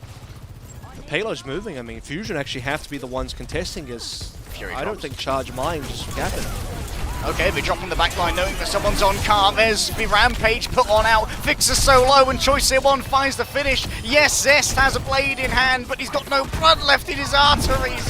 What will take the hemoglobin around the system now? Carpe left to bounce in place like the saddest child who had no one come to his birthday party. But it's okay, at least Daddy got the bouncy castle. A little bit sadder towards the end there as a couple of members will get the bad spawn and see if Choice of One can get a cleanup. Nope. Too many Fusion respawners now coming through from the back spawn on C instead. So Charge will get a couple of extras for their trouble as they cap on through. And for a good price as well. You know, we're talking about the ultimate exchanges here. What was it? Just the sound barrier plus the Rampage traded for the blade. So sound barrier for blade is a very normal trade coming on through. Krong hitting multiple targets as well is what will give Charge now the ability to walk on through with more than double the time that Fusion actually had going on C themselves. So once more we get back in the equation of Hara Iso where you've got more time, you get a bit of time back. A siren song of 2-1 and Fury's first to fall. Krong's moving forward, now not having to worry about the Junker Queen versus Junker Queen, but the only worry that's on the mind of anyone in this lobby is where's Jimmy and how do I dodge the shots? The question is, well, the answer is in your backline and you don't. And now Troy's got the Blade versus Aim God's rally as well. So this is how we're going to finish things off if indeed we do. Charge are desperate for something good here. They've got to be having a time back of at least, I would say, 130 to be successful. Rally has been pretty popped in there. Krong a bit low HP, but Choi should have some frags. Eventually they do come on through. No, maybe not. Zest and Carpe. It's a 2-for-2 trade. 3 versus 3 so far. Player advantage now in the favor of the Fusion with respawn advantage as well. Only double supports available in Charge. They're going to have to back on out. So less than 2 minutes remaining now, and Fusion have forced a reset on the Charge. But more importantly, look at the ults. They start to come online. We have 3 that are not that far off, and Fixer as well, just trailing behind Zest. This is now suddenly not full holdable, just holdable by the Fusion. So it's a minute 40, but Fusion hold all the cards. Economic prudence here from Philadelphia Fusion may well be the key to victory. Carpe, with access to high grounds and maybe long sightlines as well, can do plenty with this overclock. There is a fourth position here. And well, there's Carpe taking out Jimmy first. Revenge tastes so sweet when it's zested with orange. Krong's going to be the next to fall, and it's only one ultimate from Philadelphia Fusion. This is the concern we had before, Afro. Has been answered. Well, that's the problem, is like, for some reason, when Fusion push past C and they only have 130 after being held to the overtime, you're like, actually, that still feels okay for the Fusion. You know, they have some ultimates coming online. We expect them to be able to comfortably convert on those and get the required value. But for some reason, when Charge come through C with more than 3 minutes, you're like, oh, I don't know if they can finish. Not too sure here. It doesn't feel good. It's just one of those kind of things. And now, the deeper we go in, and you'll notice that Fusion are kind of spawn camping-ish. Does get broken by Choi and Xerneas, and that might have been the keystone removed. Breaks this bridge open for the Guangzhou Charge to flood on through. Is it going to be enough? Because Fusion still have respawn knives. Oh, Krong maybe looking for a Rampage, and that's going to be Aim God, going to be the first victim. Fixer cannot save them, but Fury has the Rampage. No one's on the cart! Wait, it's a little bit of a false alarm from me. Pardon, it was a little bit of a weird one from Leg Day. There's the Carnage onto Fury. We'll remove them by force if we have to. Fixer has to move on in. Can't survive for long. It's Carpe now who touches this, and now no one's on the cart. A little bit of a missed call, but you know what? It's early in the morning for me, Afro. I'm used to LA time. It's all good. It's all good. They'll remove the players from the cart forcefully. And they are indeed going to get the time available, so there it is. It was getting a bit dicey towards the end there. It was getting a little bit tricky. For the Guangzhou Charge, they will be able to bounce back at least for one map and begin any hope of the reverse sweep. It still is maybe slightly concerning of how much, effort it takes to even get that kind of comeback, given that they had a lot more time than the Fusion, but at least they are doing it. We had some question marks about their ability to close out games where they are ahead, and finally they've proven that yes, they can. But can they now close out the series? They've still got 2 maps to play through. Fusion are still in the lead, Leg Day, but we're going to go to a break before we head to map 4, New Queen Street, coming up right after this.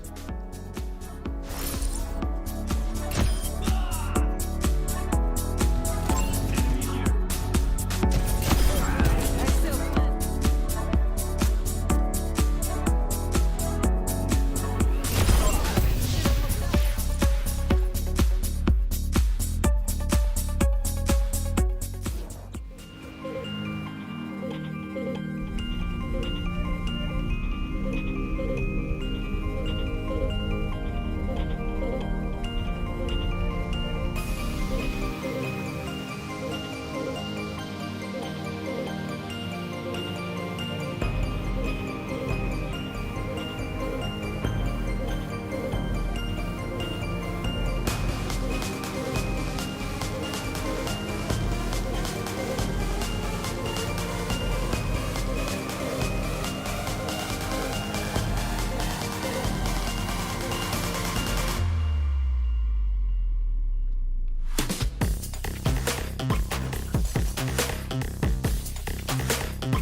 Welcome back to the Overwatch League here, 2-1.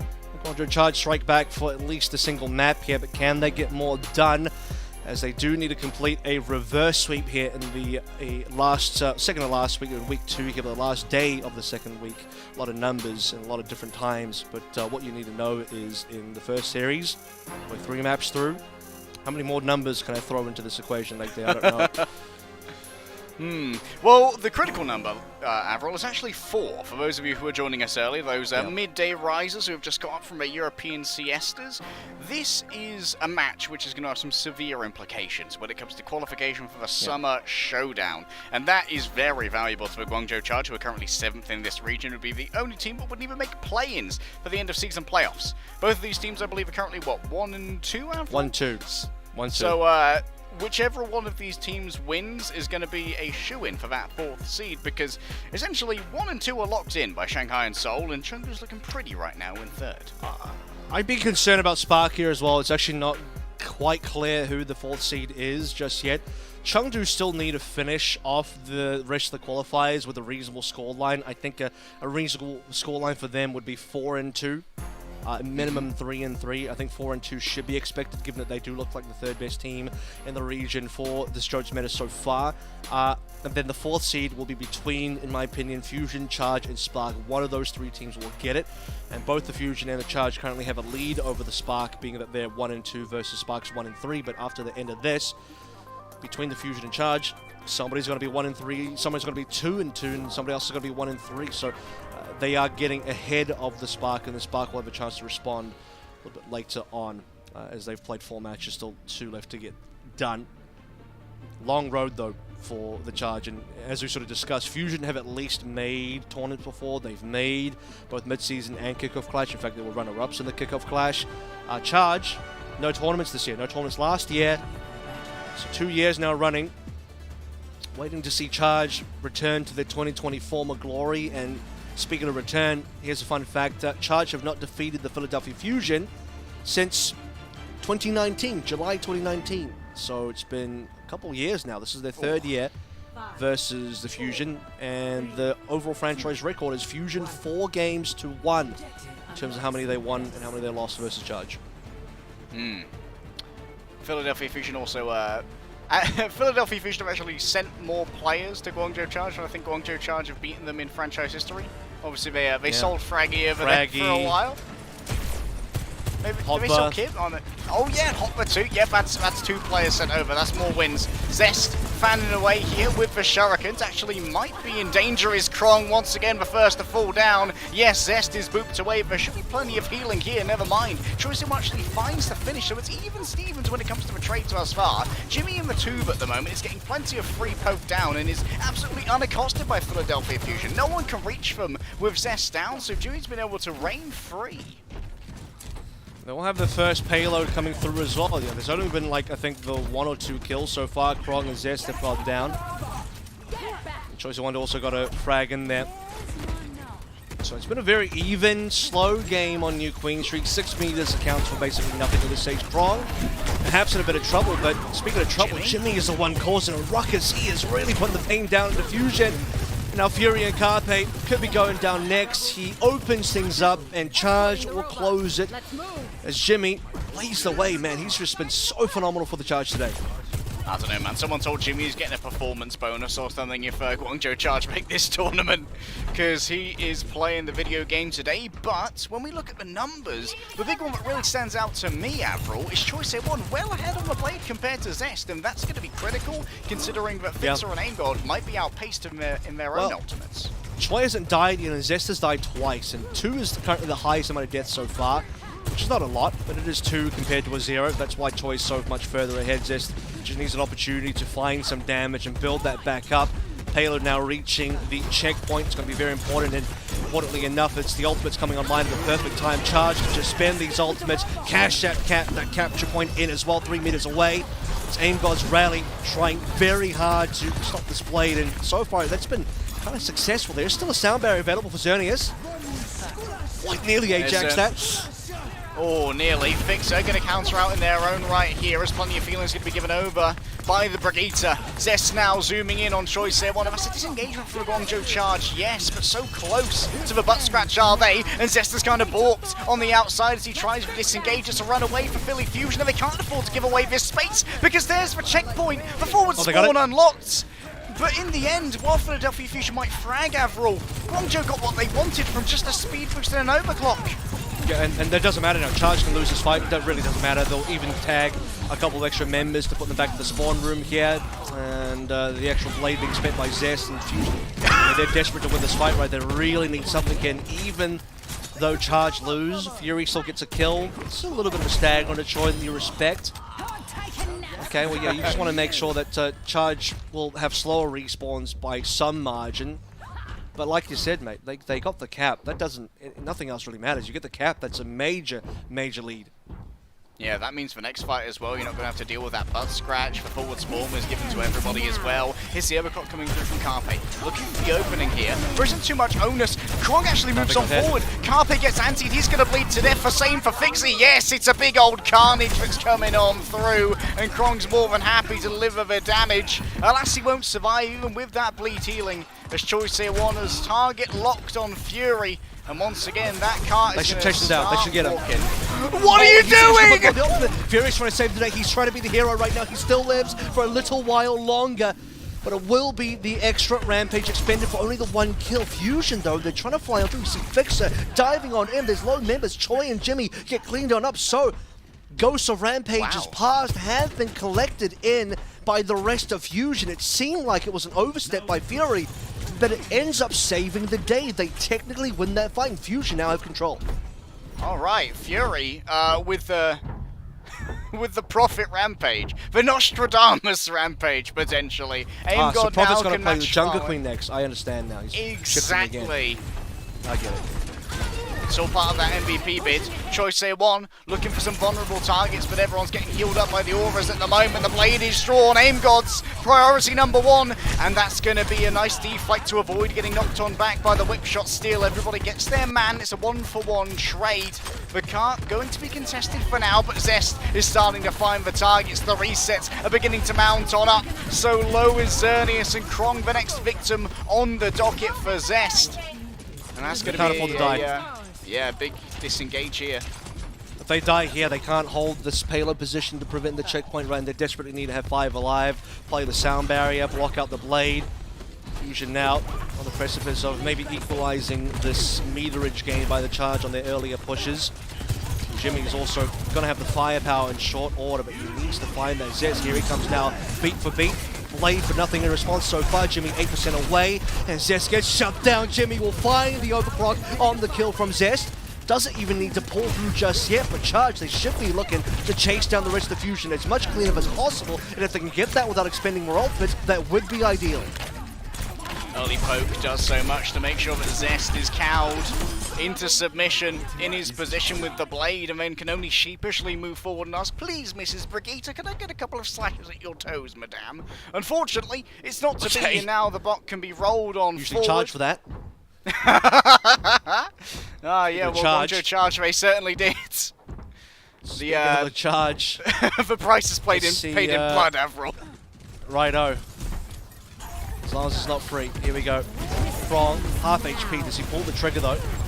Jimmy will be the one to go through first. And goodbye, Carpe. That was a disgustingly good flick.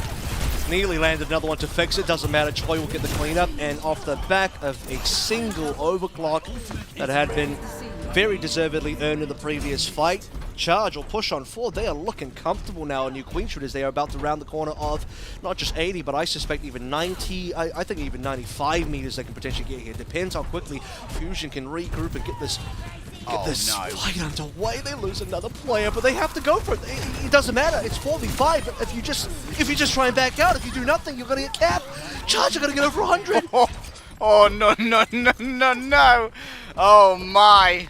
7 of 10 minutes have been elapsed. Guangzhou Charge are over 110 meters. Oh, it smells like full cap right now because guess what? Still holding on to so many ultimates of a Guangzhou Charge. Choi Se-won has the blade in hand and it's going to be a rampage from Krong here. Farway taken down first. It's a big pick for Carpe. The rampage is off the board and Krong can't quite find his target. Yes, for other number and Fury is taken down, but just before the finish, it does seem like this is going to be Philadelphia Fusion holding on. Oh my god, it's a perfect 1-2-3-0-0 as well. It's nearly triple the amount of meters that Fusion have gained, so 3 times the work to do. It doesn't even matter that Charge didn't spend ultimates. I'm actually glad that they saved the ultimates here. Let Krong maybe test out the waters with a rampage, save your double support ultimates so that the Fusion can't snowball you through. Charge don't need to finish the map here, so, you know, I don't think it's necessary for them to go 2 balls to the walls just to try and full cap the map. The idea is to have more meters at the end with only 2 minutes remaining. Yeah, Charge have that in spades. In the end, the meterage is all that counts, and AimGod's looking to buy some of those when it comes to the rally, but it's answered by Farway. Rally for rally, and Fury strikes with the rampage. 3 players anti, but Xerneas is going to be the one to answer back. Loud and clear, Choi Se-won screams it from the rooftops. Witness me! And everyone does. Philadelphia Fusion torn asunder. Let's see how much time we can lose here for the Fusion. The unfortunate thing for the Chargers, they can't get the payload into a position to finish, so in some ways they can just, you know, put the payload somewhere they like, get into a defensible position. Choi will be the one to shove it as far forward as possible. Charge spent 3 ultimates there, or I believe the 2 in response, so slightly more expensive than they would have liked. Fusion have 2 available. They'll go for this one. Charge likely lose this fight, but again, we're playing for the final OT. Charge, at this rate, you know, it's one of those football games where there's very little time left. You're just kicking the ball about, and you're trying to kick it out of bounds. You know, just waste as much time as possible. It's all about that last OT fights. That's what counts. Time wasters. Sorry, my inner Brit just got awakened by just kicking it between each other. Not even moving it down the pitch, just kicking it, just having some fun. Looking at the clock. Passing. Back and forth. No, you don't get any more meters though. This is where we draw the line to Guangzhou Charge. Jimmy almost has the overcut. What a reflect there. That slows down Krong, but Zest, oh, the reflect is gone. It was all a bait from Jimmy. You've fallen for my trap card, the kunai with chain. Fixer moves forward, yes, with the additional shielding of a sound barrier, and it keeps Philadelphia Fusion in this fight for the moment with 15 seconds remaining. Guangzhou Charge are closer to their own spawns, and Jimmy's going to be back in no time. Carpe still surveys all under his thumb, the king of the battlefield with a rail in hand, yes, but no main tank to protect them. Fury has fallen down, a disengagement, and they need to stay on the bot now. AimGod down, and Krong is playing the bodyguard. The rampage is good to go. If anyone dares to set their foot upon Timothy Smythe for Thirst's land, they will be ridden down by the Royal Knights of the Krong Collective. The rampage not needed, and Guangzhou Charge will find themselves a ticket to a map number 5. Oh, you said kunai with change. I was like, that's a very interesting trap card to bring up, but then I read what it actually does, and this is what Jimmy does to Zest in the final fight. When opponent's monster declares an attack, target the attacking monster, change that target to defense position. Zest is no longer the attacker. Now he must defend, and Jimmy shoots him down. The Guangzhou Charge have been on the offense for some time now, losing 2 maps back in their command. And my goodness, are we really about to see the reverse sweep? Valiant reverse swept the Philadelphia Fusion earlier in this year, and now Charge are trying to be the second team to do it to Fusion again. Map 5 coming up right after this.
The series is certainly now paying the dividends, getting deep into enemy territory as the Guangzhou Charge on their way to a potential reverse sweep. Philadelphia Fusion led the series 2-0, in some cases quite comfortably, looking at our opening map there in Nepal as well. But now, the deeper we go, the better it looks for the Guangzhou Charge, especially that new Queen Shoot. My goodness, it was nearly a full map completion from Guangzhou. I mean, we've got to think about like how dominant Van der Poel was, and we thought, okay, yep, quick 3-0. Avril and I getting out of here with an easy paycheck today, you know. And on Paraizu, we saw glimpses of the Guangzhou Charge that could be, even if their overtime play was not exactly inspiring. However, when it came to Gibraltar, everything starts to turn around. We start to get a much closer engagement. All really came down to one fight at the end of Gibraltar, and now it's turned around. Now we're feeling the momentum of the Charge start to pick up some steam, and the question is, can Philadelphia Fusion throw emergency brakes on this, or is it already too late and they've lost their initiative?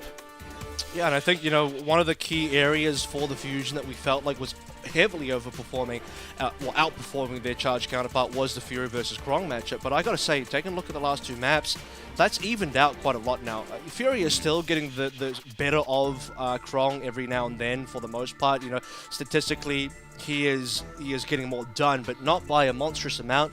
Like you mentioned, it was like by 40%. Yeah, 40%. Like the damage. Yeah, now it's gone down to like, you know, well below 10, maybe like a 5% difference if that. So, you know, it's a very tiny margin between Krong and Fury compared to where we were in Paraiso, and because the Charge have made sure to kind of close the gap onto that, the other gaps now become much more apparent, and the one that you got to bring up that has to be done, unfortunately, is that Jimmy just is the best player in the lobby at the moment. He is heavily outperforming everybody.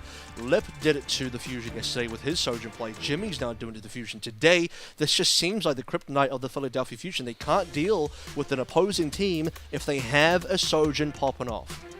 I feel like a critical change has happened as well for the Guangzhou Chargers, that Choice 1 seems to have got off the mad goop between map 3 and map 4, and he's not making as many reckless dashes in now, and it allows for Jimmy to have a little bit more space to work, simply because it means that Choice 1 can play a little bit more reserved, try and mark Zest a little bit more when Zest is trying to get on top of the of Jimmy quite often, just to deny that space, make sure that Jimmy's panicking and that he can't really concentrate on taking out Carpe. So Choice 1 being able to play more of a mano a mano, marking Genji to make sure that Zest can't pop off, has been huge for giving Jimmy space.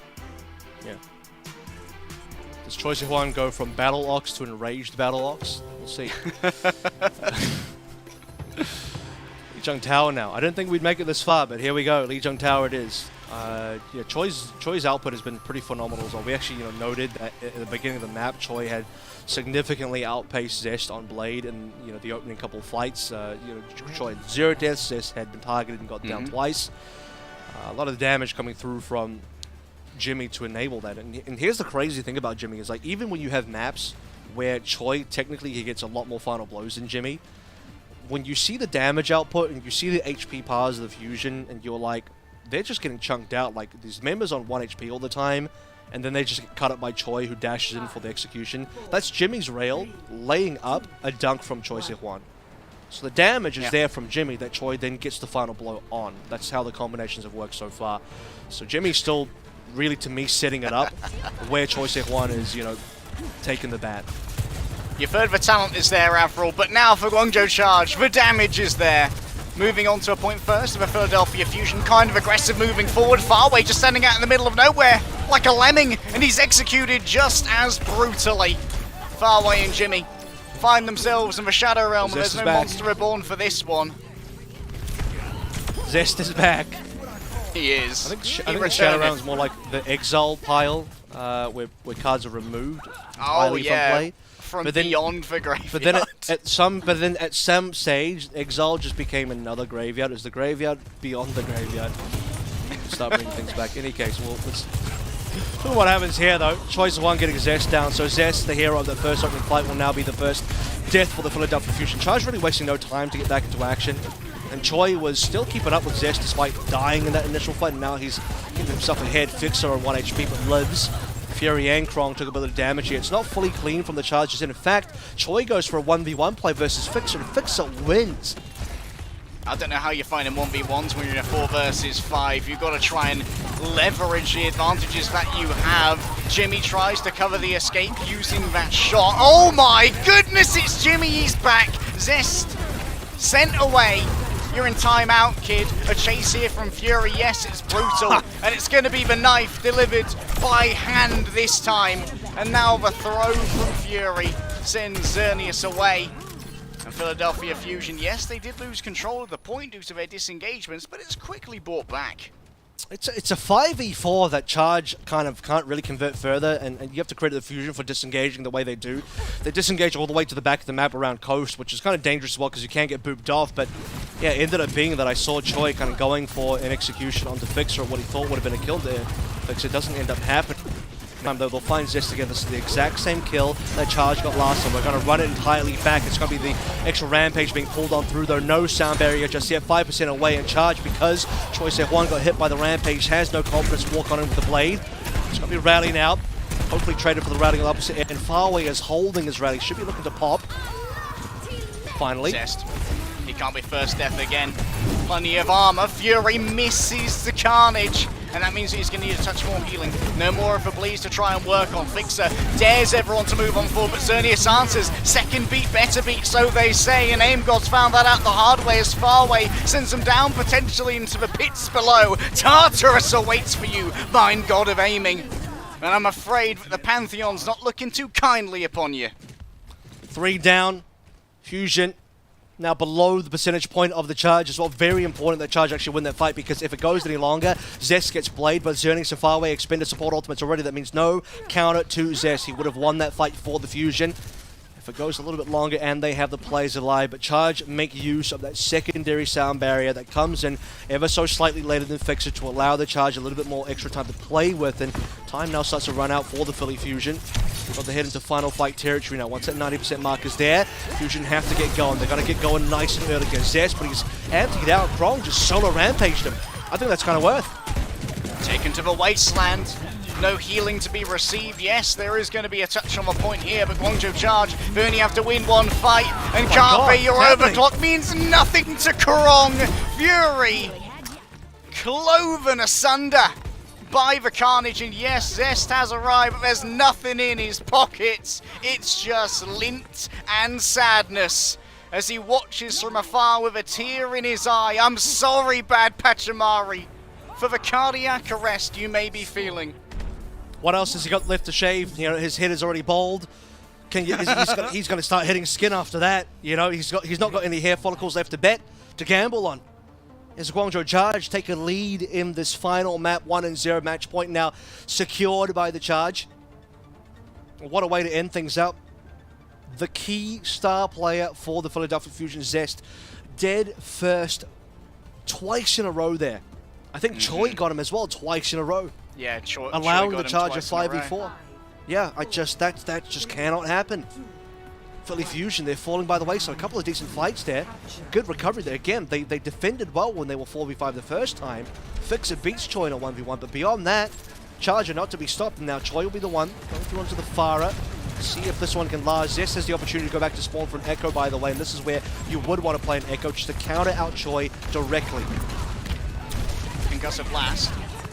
Not going to connect directly right here. Choi Sehwan getting up close and personal. This is where the easy rockets can be found, and that's going to leave Zest low. But in the end, there's no killing blow except onto Farway, delivered thoroughly by Fixer. As once again the dust will settle, Zest takes out Krong, and this should be a first cap for Philly. Choi's off the map. I think he might change now. It's not working out. The problem here is as you lack the execution damage, unless Jimmy can get the exact same rail on the target that Choi is also putting directs into, it's not going to work out right. We actually saw a number of directs being hit there by Choi. I counted at least 3 directs onto players, which is like 120 damage per. Usually you'd have a Genji here where you see a shot come out like that, a rail maybe connects, a rocket connects, and the Genji gets the dash and kills a member. That just doesn't exist for the Guangzhou Charge. So back towards standard compositions now. Choi loses a lot of ult charge, so he's very far behind Zest. Zest, plenty of maneuver. Plenty of room to maneuver until Choi Sehwan closes the distance. They didn't expect the speed boost. Surely Krong wouldn't do that. That'd be a right feed. Ah, only for you, mate. The Uno reverse is strong, and Aim God can't get the knockback that he wants. The Inspire's not got the uptime demanded. Fixer comes in to try and remove Jimmy from the playing field, but Jimmy just turns him into railgun charge, and Zest arrives just in time to be recycled by Guangzhou Charge. To die twice in the same fight, unfortunately, and that's going to allow the choice F1 Genji to catch up. Still 21% away, but it's getting there. It's a sad fight to lose for Fusion because they're ahead. Look at that, 4 ultimates to just the 2 from the Guangzhou Charge. Choi had to swap heroes. I mean, if Fusion could commit ultimates in that last fight, I think they win. We'd be up to like 70, 80% now for the Philadelphia Fusion, but it's Charge instead. They'll have their 21 working their way up. Fusion have got to pull the trigger here. Here comes an initial rally straight into the play. Xerneas to pop that sound barrier, but Jimmy doesn't catch it. Still alive though. Now double support ultimates from the Charge have been expended. Fusion still holding on to fix the sound barrier, and that's going to give enough time to at least take down Farway. Choi wants to play, but he's waiting out for the green HP. Is he going to go for this one? 4v5, now it's a 3v5, and this is where Charge look like they're going to give up the fight instead. Just not enough time, not enough members. And Philadelphia Fusion with 4 ultimates, 3 expended, but they get the win. Choice A1 can't find the insight that he wants even after Fixer's sound barrier has expired. And now Fury might start to become an issue because Guangzhou Charge, they're going to have trouble avoiding an incoming Rampage given their limited number of paths towards this objective. Choi can't get hit. Choi can't get hit. He's the one guy that can't get hit here because if you want a successful Blade, you cannot get antied here. We've seen plays in the past where Krong just solo Zest, and now, despite Xerneas falling, the trades are there. Charge go to this one. Fury trying to respond. Double catch. It doesn't land with Choi, and that means Choi is going to get it done. In the midst of all of that, tough to see, but Fury, I think, rampaged off the map. I think wasn't too sure because I think Krong got the kill feed with the melee. I think Krong got credit from just meleeing him as he went past, so it counted as like Krong-induced movement. You remember, but, not ideal. You remember how you brought up? Did you bring up Fury off the map? Yes, I did on Circuit Royale. Yeah, that is. You've speaked it into existence now. Might be. It's been spoken into existence. He's been taunted off, and now Jimmy gets the finishing process. That has to be reset. Fusion, they can't fight this one. They got to get out of here mighty quickly. They can't afford to lose any other members. They got to get 5 alive. This Charge, got to force the issue. Otherwise, it's 3 that's been caught. Can't they? Burns the overclock, and now his life has been burned away. Charge, they got this one, 85%. But Krong's dead, so Charge, they can't spawn hold. They need their tank. Got to give Fusion some space. It will be a final contest. Who's touching? Is it Fixer? Is it Zest? A ragtag band of rebels made from a box of scraps in a cave versus Philadelphia Fusion. Fury looks for the opening, but Aim God's already gone down to the bottom of Lijiang Tower. There's nothing to bring it back now. It's all crying. It's Krong who finishes it. The man who got so thoroughly diffed on by Izu comes back with a vengeance. Guangzhou Charge have made Philadelphia Fusion look foolish. Hitting a charge shot against a target no larger than Womprat. The Rebels do indeed block the Death Star on T1. Philadelphia Fusion. Unfortunately, the T1 Org as well, losing 2 matches in one day. The other one was a summer final. This one is just a regular season game, but with, might I say, some mighty implications to making the overall Summer Showdown tournament. It is a sad way to go out, to be sure. But what a win for the Guangzhou Charge. I think this might actually be their first ever reverse sweep in 2 years. More than 2, because I can't remember if they did one in 2020, maybe. But there's no way they did one last year. And they certainly didn't do one this year up until now. It's an unprecedented win from the Guangzhou Charge. And the Fusion, this is their second time they've unfortunately lost to reverse sweep. This year, once to the Valiant just a little earlier, and now to the Charge as well. This has not been a comfortable meta for the Philadelphia Fusion at all before. Guangzhou Charge, after much heartache and heartbreak this year, a brand new roster coming in, backing the veterans of Choice One and Krong that have been on this team for so long now. And Charge, they've turned around their fate, and they are finally on the pathway to maybe making a tournament. a somber mood in the Philadelphia Fusion camp, but between you and me, Avril, it's time for a celebration, because we want to celebrate the avatar of war that rose from the lava flows today. Mr. Jimothy himself, the hit scan boy. We started off on Nepal thinking, Carpe's aiming today. Quick day, Avril. And Jimmy said, how about no? It's no surprise that our highlights package here begins on Baizu. Yeah, because the first two maps, not a lot of highlights from the charge, sadly, but the other three maps, I mean, if you just forget the first two maps even existed, this is kind of like a 3-0 mentally from the charge. Obviously, Fusion will get the two map wins, which will help out their record even slightly if they do lose the series, but for the charge, I think, again, from a mental standpoint, from a psychological standpoint, reset 0-0, doesn't matter that we're two maps down. You want a reverse sweep, but it begins from one step, and that first step came through from that glorious map number 3, and we moved through the entirety of the series. And like I said, the deeper we got, the better it looked for the Guangzhou Charge, and certainly the better it looked for Jimmy as well, as he just had the number of all of his opposition. That is stats on Sojin across 5 maps with just a small smattering of Widowmaker, just a tiny amount of Widowmaker here, and not without the hardships as well. Like 43-33 as far as final boss deaths. It's not like he was, you know, a 2-1 KD. He had a lot of pressure on him. But I mean, 33 out of 43 real kills, and the hidden stat that you don't see, which I don't even have, I just have it from an eye test leg day, is that the amount of shots that Jimmy lands on targets that don't eventuate in his kills, but that he sets up for his teammates, was a lot. Yeah, but he's like the mama bird. He pre-chews the meals for his little chicks so that they can easily gobble them up afterwards. But you know what? I think that we also need to draw attention to the gargantuan volume of, like, positive mental for Guangzhou. This is a 3-13 franchise now, but they were on the precipice of being 2-14, being knocked out of yet another tournament, being outperformed so thoroughly by Fury on Baizu and just as a team on Nepal, but turning this around when you're in that much of, like, not just a match hole, but a seasonal hole as well, is a really huge testament to the drive these players have to win. And now they are tied with the LA Valiant, so we talk about inter-season standings. They are getting there. They are trying to get past. We'll speak about that and more leg day when we come back for our game break, and that will happen right after this. The Overwatch League is brought to you by Upper Deck, the official trading card of the Overwatch League. And by TeamSpeak, the official voice supplier of the Overwatch League.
welcome to Game Break here, presented by myself and Leg Day. As you know what, I think a great topic to talk about is what this now means for qualification to Summer Showdown, and even further down the line when we get towards play-ins and playoffs, because we talked about how important it was for the Charge to make their comeback happen now, and this is an incredibly important win. First of all, Summer Showdown perspective, both teams were tied in terms of scoreline going into qualification, and I said that the teams probably need about a 3-3 to qualify. Well, Charge now have 2. They have one more game to win to hit the 3-3 to get them in, to potentially safely get them in, but also long-term as well, Leg Day. They were only 1 point behind the Valiant. Now they're tied with the Valiant. So I believe the Valiant still have a bit of map record, so that keeps the Valiant slightly ahead. But the Charge, they're really putting the legwork to save themselves big time.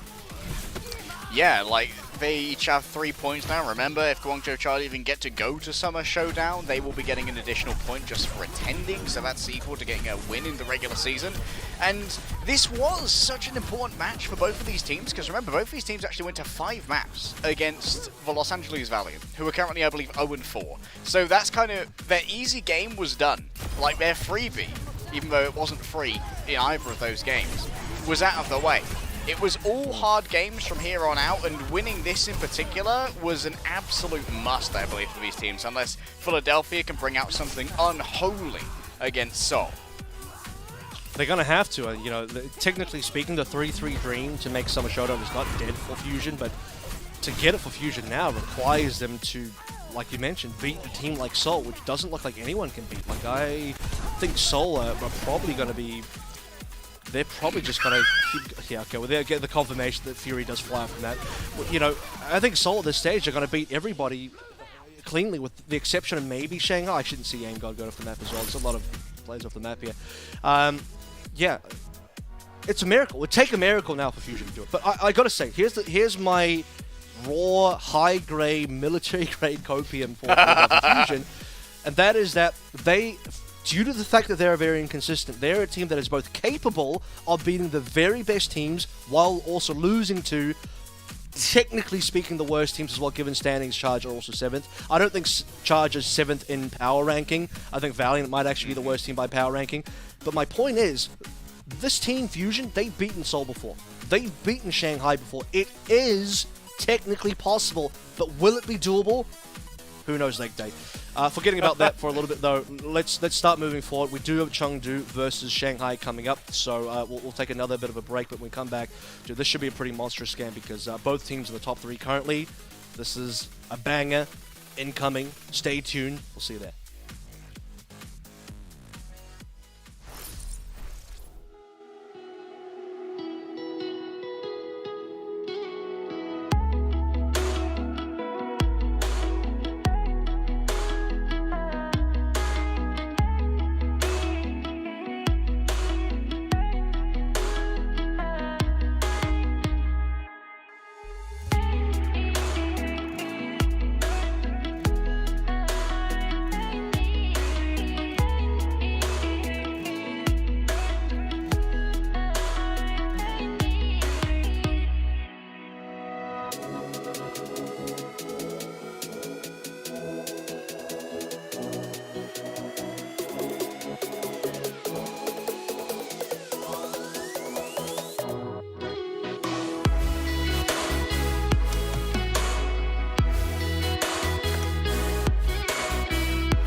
the Overwatch League Summer Showdown APAC edition here, closing out the evening for Week 2 with our final match of the day. Shanghai versus Chengdu. It's me, Avril, with Leg Deus Ex here, who cursed Fury to fly off the map. So, I don't know if you have any more curses today for specific players. And It's a bit okay, of man. silliness. I'm all out of spell slots. We're good. Are you okay? It is. Well, I don't know. I don't know if you're a warlock and maybe you recharge on a short rest. We'll come back after the break and see if you do. But Hunter's here. It is Chengdu zone, so everything is Chengdu zoneable, which means anything can happen. 7 and 8 Hunters versus 12 and 3 Dragons. Both teams are obviously safe at the moment. Hunters, after winning a couple games as well, collecting those points, definitely out of the bottom of APAC, meaning they're unlikely to be removed from play-in's contention. But we are here to talk about Summer Showdown qualification. The Dragons at this stage are very safe. They aren't guaranteed unless they win this. I think Seoul have clinched with a 4-0. Shanghai, if they beat Hunters today, will also clinch with a 4-0. Chengdu, though, are sitting at a 2-1. And I've said before, 3 is like kind of like the magic number for them. So if they can win versus the Dragons, then they'll be at 3-1. I think Chengdu would potentially be safe to get it. They wouldn't clinch, but they would be giving themselves an extremely good chance. Chengdu do have games in hand against some of the easier teams, as well as they have already gone up against Seoul and got thoroughly battered. Let's move over to our first starting lineup, though, so we can start highlighting some of the players who are going to be popping off in this particular rambunctious little battle. I believe it's going to be Shanghai first, Avril. And the expected lineup for the Shanghai Dragons, where, you know, again, as I've said every single time we've seen Shanghai so far this stage, the addition of Who Are You back in the starting lineup on a Genji and a Genji meta just does wonders. But it's also been Lip. The story of Lip coming in this year, it's been a bit rough for Lip because, you know, Sombra has been kind of gutted with the changes, even though the pro said she was broken way back, and now it's like, really? Don't think so. And Shanghai, you know, it's been about Sojin. It's been a lot about Sojin this year. Shanghai got to use Lip Soldier earlier on in KC to do a lot, but now the Soldier's gone. Lip had mostly struggled with Sojin, I gotta say, and deeper now in the Summer Showdown, Sojin is suddenly, you know, a very capable pick for Lip. In fact, he's earned at least 2 player of the matches on Sojin so far, and he handled Fusion yesterday with this pick, this pick specifically. Yeah, and admittedly, we have just seen Fusion handled by another Sojourn pick on Jimmy, so he's in good company there. Let's have a quick look at the Chengdu Hunters to see who will be rallying against Lip. I'm a big fan of Who Are You and the hair clip better as well. Very fashionable, big swag lord coming on through. Because Monk plays the Brig, so he's going to be rallying. Indeed he will be. Gaga. Gaga's been a real uptick for Chengdu Hunters. Like, coming in, I believe last year it was, really changed Chengdu around from their previous somewhat static identity behind the power of the Among Ball, combined with Elsa, of course, on a variety of off-tanks. But Gaga has been one of the biggest upgrades I think a team has had across the Overwatch League. Just finding another tank in China who's got sort of the same, almost main tank prowess as Gushui, but also incredibly flexible. Gaga can play so many things incredibly well, including drawing equal with Among when it comes to the Wrecking Ball, and seemingly doing pretty well on the Junker Queen as well. Well, he's going to have to, because there's not a lot of depth here. It's him and Daisy, and Daisy hasn't had the greatest season so far. It's been a bit rough for the newcomer to the Chengdu Hunters. A big shoes to fill in terms of Late Young no longer being on the team, but in 5v5 so far, it's been Gaga, I think, leading the way, and you know, that is really the only option. So you either swim with Gaga or you sink entirely so far for the Chengdu Hunters, and I'd have to say they are freestyling pretty well, maybe a bit of backstroke this Summer Showdown as well. It is summer, they're getting out in the water. And Jimbu's Genji has been pretty... Oh, there's Leave. Okay, he's finally coming in. I was wondering where Leave was, but he left. He's a wizard, man. He's never late. He's never late. He's never early. He arrives exactly when he intends to. Here we go. Okay, so I think in some cases, Leave's had a bit of an interesting journey this year as well, because you know he did win an MVP last year. Lip won the Grand Finals MVP, so it'll be MVP versus MVP from 2021. Both have had a very slow start on the Sojin. Lip wasn't that great on Sojin earlier on. I would say Leave also kind of struggled on the Sojin. He wasn't that amazing earlier on. believe in recent games has been phenomenal on the Sojourn. Like, he has really caught up and worked.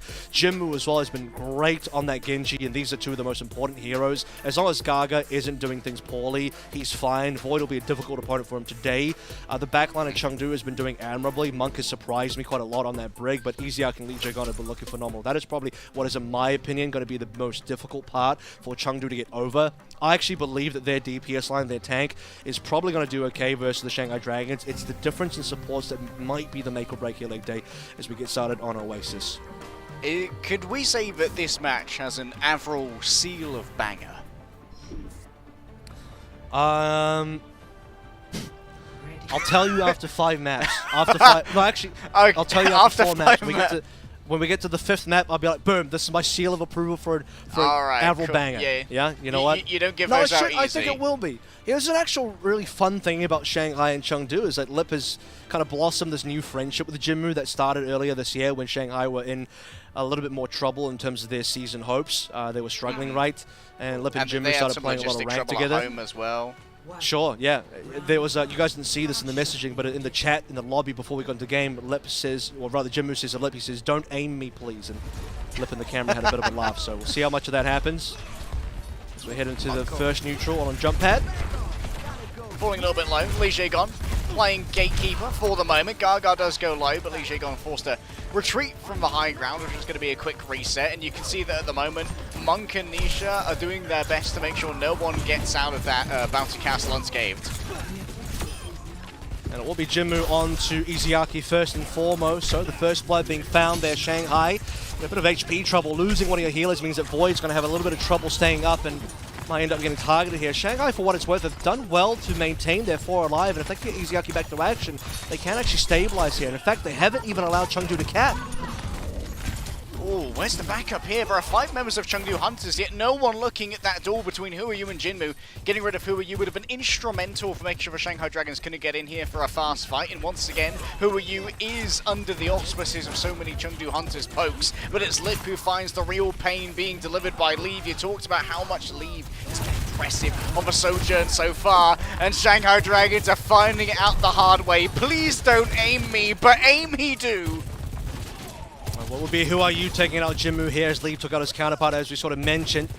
Shanghai Dragon still not able to get enough of a play advantage to push back in. It's been a very low kill game. Point did eventually get capped after a little bit of effort from the Chengdu Hunters side. 35 and counting. First ultimates about to come online, and it should be Who Are You. Monk will have the rally as well. In fact, Monk might need to think about, oh my god, might need to think about getting it done, but Lip takes him down. That was the important frag that Lip needed to get. Gonna have plenty of time to think while he waits for the respawn. Gaga down, there's no burst healing coming through from the repair pack, so it's easy as it comes for Who Are You. Wow. Oh, I'm feeling the lunatic high flashbacks because this guy's an absolute nut on the mechanics. Got the 5th kill stolen by Void there, unlucky. Big unlucky. That's a mental boomer. That's friendly fire. I'd be annoyed, personally. I'll probably opt in from the Complain game to Coach Moon. Coach Moon, he stole my last kill. Get Fate. That's not acceptable. We need Fate to play this game now. Void can't be stealing 5Ks like that. Here we go, Jinmu. His opportunity to get some real damage done. Ziaki is going to rally this one. So they're saving the sound barrier for now, and that's effective. It's the rally just scares away the Chengdu Hunters. To be fair, it was just Jimmy going in. The rest of the Hunters were not quite in position to get too much more done. Leave now, trying to open the door with his own overclock. Had the flag onto Lip a little bit earlier on, and this time Shanghai Dragons happy to wait it out. It's 2 ultimates that Hunters have not had value on now. It's Blade versus Beat. Rampage is coming on next, and because Huayu goes in, Gaga responds. Humongous Rampage coming on, and Lee Jae-gon does not say Void. 5 versus 3. Absolutely Gaga. And while it is going to be difficult to cap this, Lee Jae-gon will eventually fall, and now Chengdu Hunters should be able to surround the pavilion and get themselves a kill. Someone's still messing around here. It's Iziaki in the back. And while Jinmu did get that Spectator Blade to begin with, it did allow for the overall thrust of Chengdu Hunters' push with the rally to be so much more effective and to survive the storm of Who Will Use Blade. Well, the difference is Jinmu blades, but it gets countered by support ultimate. But Jinmu doesn't die. Who Are You blades, gets countered by support ultimates, and Hunters kill Who Are You, and then get the snowball frags after that. So actual player advantage does count. While it's a spectator blade, like you said, good news is, silver lining, Chengdu have 5. And now they have all 5 up to make this final fight happen as they reach towards the 99% mark. Void is the only ultimate on board. Looking to expend it. Can be difficult to get a good rampage here. You can look how spread the Hunters are. They're spaced brilliantly, and because Hunters are waiting, or rather Shanghai have been waiting, they lose Lip. It's going to be a solo of the Gaga. He's okay. Lots of green HP surrounded, killed by Nisha, and Hunters have another 5v3. Lip's only respawning now, but he might be coming in too late. If Hunters get another frag here, I think the Dragons are done for this round. Lige gone, the last remaining, and you know what, Avril? Sometimes foreshadowing is relatively obvious. Void stole Who Are You's 5k. Guys, I'm gonna rampage. Are you with me? Yes, says Who Are You. And he lied. Chengdu Hunters, truth be told, brilliant start. And question mark for me was always going to be, we know that these are the top 3 teams. We know that Seoul beat Chengdu, handedly as well. Shanghai, looking like the only other team that can hold the candle to Seoul Dynasty.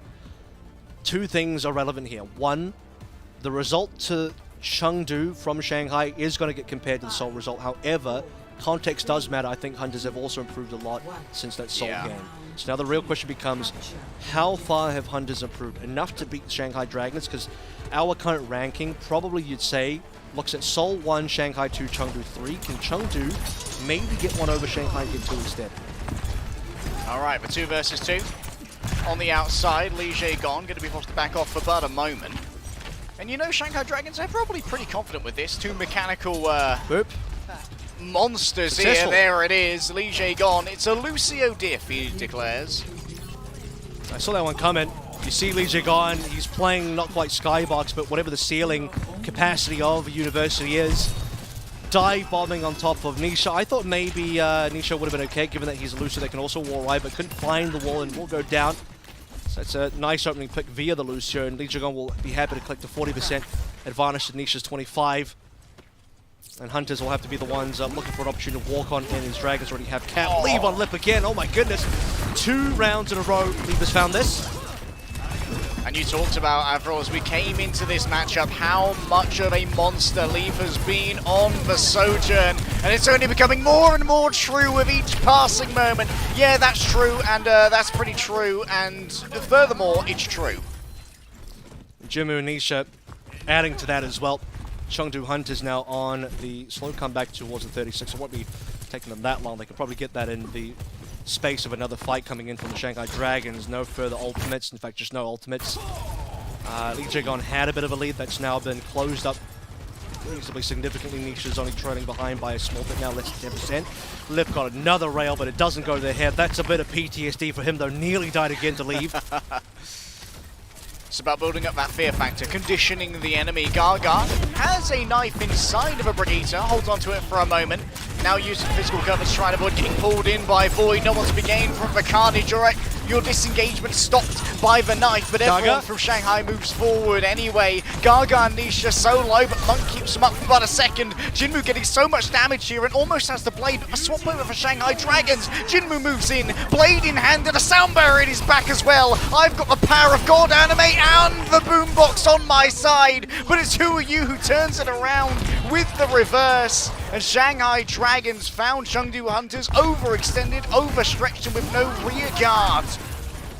Definitely overstretched towards the end there. You see that Chengdu actually had Jinmu going down below. I don't know if he's looking for a health pack or just trying to get rid of the aggro on top of himself. But while he's wall climbing out of the pit, the Chengdu Hunters lose members. And, you know, Blade, even coming from Jinmu, gets a single frag. Who Are You holds on. Blade himself gets slightly better value on top of it. The Chengdu Hunters will fold. Here comes 2 ultimates. Double catch on the Rampage. Jinmu deletes his Yaki. Is that going to be enough though? Void can't get healed. Lip barely gets healed back up, but as Lip is getting healthy, his team is left to rot. And the Shanghai Dragons, a very, very brief window where they had the lead in terms of at least winning these fights, and that will be flipped over by the Hunters now with 30% left to go. Big investment, however, and now Void's going to be able to use a Rampage here, Avril, and it should be fairly difficult to counter, especially on this kind of mono verticality. It's going to be difficult to get away from Void. So spacing will be important.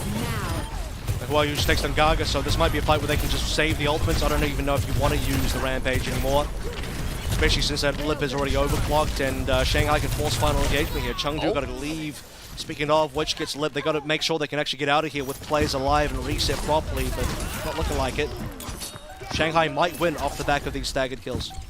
Yeah, there's going to be a peaceful engage here if it's going to happen. You can see that Nisha's already being clocked as he makes his approach for radars, picked him up, and I'm afraid the aerial defenses of Who Are You and Lee Jae-gon are far too strong. Jinmu arrives and Jinmu leave. It's only a brief caesura from the Cyborg Ninja as we go 1-1 on Oasis. Final fight there for the Shanghai Dragons, so well played. I mean, once they started winning, they did not allow the Chengdu Hunters to reset properly at all. It was a nice counter pick from Leave, but if he can't get out alive and the rest of the Hunters can't regroup as 5, there's no time left remaining. They can't go for a final engage that actually counts for anything, and the Shanghai Dragons will clean it up. So the early 80% advantage that they had was pretty brilliant to work through. Chengdu Hunters, though, they've kept it very competitive. It is 1-1. We are going to Guardians for a final round decider here, and both times over, both the earlier rounds that we have played have been close enough that you could realistically say that either team could have won. And in a literal case here, either team has won, because it's a 1-1. All right, gamers, buckle up, buckaroos. It might not have the Afro seal yet, but the leg day seal of Banger is certainly being affixed to this matchup.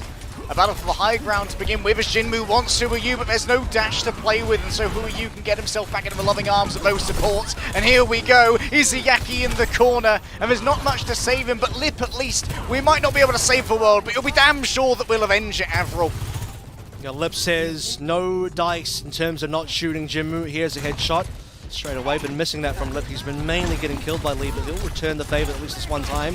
Fight is still pretty even for the Void on 1 HP, a sliver of HP, but does get saved by his own shout. For how long, though? Needs to get healed back and gives Hunters a bit of room to move on forward. They can't quite utilize it for any further frags. In fact, it's now Hunters that are a bit in danger, leaving Jinmu popping quite a bit of pain. Point is still contested. Can this one go on for 2 minutes? So it's a shock all over again. No, it's Lip taking down Jinmu. Lip with the secondary, and now Shanghai likely to get a cap or at least get a flip. Refrag though from the disruptor field. Now Lip needs to try and get rid of Monk. Remove these armor packs, but no! Monk turns it around and removes Lip themselves. Izuyaki, yes, blocks the incoming knife. That's a good amount of damage that's been avoided as Gaga tries his best to backpedal away from the incoming battle. Void knifed in the back, and it's Monk who manages to survive much longer than we gave him credit for. What a fight from a flex support turned Brigitte. Yeah, that's the thing, right? Got to watch out for Monk. Did say in the pre-show that Monk was a player that had been impressing on the Brigitte. So had Izuyaki, but here it is Monk getting all the frags, and Chengdu, they did not allow the flip to come through, so they had the original cap. And while Shanghai Dragons looked like they were kind of winning the fight, Chengdu got some good responses, now 40% in the lead. They're trying to get this map number 1 done and dusted. Ultimate starting to come online now. Lip pulls the trigger first, leave 1% off. Monk held on to the Radical, will finally use it, but by the time the Radical start popping in heals, his teammates are already dead. A little bit of a miscom there from Chengdu Hunters. Gaga went aggressive to try and get the knife, and yes, he hit it onto Lip, but the rest of Chengdu Hunters decided the best way to try and counter the overclock was to hide away, have a little whimper and a cuddle, maybe a milkshake to feel better. And Shanghai Dragons now set up defensively. And that's like 4 other ultimates as well for Hunters. In fact, there could have been a 5 ultimate engage from them. There was a very specific timing window where they had a huge ult advantage versus Dragons that still is somewhat existing, but with Void coming up to an ult and Who Are You 5% away, Dragons are about to equalize 4 apiece. So here's that plate now. Jinmu might need a little bit of help. Yeah. The beat not used yet from Nisha, holding onto it for now, and finally it hits the ground. Who Are You countered, antied, bleeding, but escaping into the loving arms of his own support. Gaga overrun once more, but oh my, Ralph Wiggum giggles, I'm in danger. Leave has activated the overclock, and you know he hits these right clicks. Alas, he's not fast enough, and Jinmu should be chased on down. Yes, you get a foot upon the point here, but Who Are You has come forward. I'm the main tank now. Look me in the eye and run in fear. Here we go, 2 more players still remaining here with the Chengdu Hunters. Looks like they might get cleaned out in just a hot second. Indeed, Nisha does. And the flip never came on through, so the Hunters couldn't slow down the approach from Shanghai, who have now overtaken them. Fight does continue. It looks like Who Are You and the rest of Dragons want to push on forward. They might get more. Gaga is very low HP. Leave has got Lip's number once again. If there's one kill that the Chengdu Hunters can consistently get, it is Leave onto Lip. But the rest of them will go the way of the Shanghai Dragons. We are fast approaching the 80% mark. I don't want it. I don't care what it costs. I don't care how many soldiers we lose. I want Gaga dead, said Moon. And Shanghai just respond, yes sir, as we settle down for our final fight on Oasis. Should be able to get the touch. This time it should be a good touch. They actually have 5 alive. They did get brutally staggered like we saw on University. Rally versus Rally, only 2 ultimates available. This is going to be a bloody neutral. 9, touch received, contest in. Jinmu marked by Who Are You, but Holy shit. Nisha goes down first to his Easy-Aki. counterpart. Gaga's moved in with everyone at his back. The shout expended, and yes, there is some overhealth for Who Are You, but he just doesn't have the friends to sustain it. You're right, Avril, with no ultimates on it. It was all about the bloody neutral, and Nisha got bloody. Oh yeah, it's double rallies coming in, but with Easy-Aki dying almost straight away in the rally. Monk had the extra green HP given to the teammates to allow Hunters to walk on forward. Confident. And now a potential double 99. Both ends. Who Are You and Lip looking for that ult. Jinmu likely to pull. Nothing to block that damage with. Shout into a blade would be perfect for the Chengdu Hunters, but they are waiting for the Dragons to get in position to actually commit before Jinmu goes. And here we go. The shout has been expended. HP's already gone. He's looking for a target. Void number 1 steals the health back away. Void can't find it, but will get Jinmu instead. Gets the blade again. Genji. Speaking of which, if Who Are You just wins it, Chengdu have lost this map. Who Are You's got 2. There's no one left. Lead has overclock cancelled as well. Nobody left to touch. The Shanghai Dragons have all but locked it up. An unbelievable turnaround here from Shanghai Dragons. Yes, Jinmu pulls out the blade first, but a quick shout, a yelp and a disengage from the Shanghai Dragons, knowing that they had time to play with. Baited in the Chengdu Hunters. The commute was too far. By the time they got there, they'd already finished their cardio. They were panting, they're out of breath, and they could not focus down a singular target. And that's where it fell apart for the Chengdu Hunters. It's a blade to win the round and win the map, but the blade goes the way of Who Are You instead of Jinmu, and the Chengdu Hunters look up an early loss here as the Shanghai Dragons 1-0. Looking good so far, but a competitive game that will now be, I hope, a competitive series. We'll go into map 2 right after this break.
Songo Dragons and Pandas.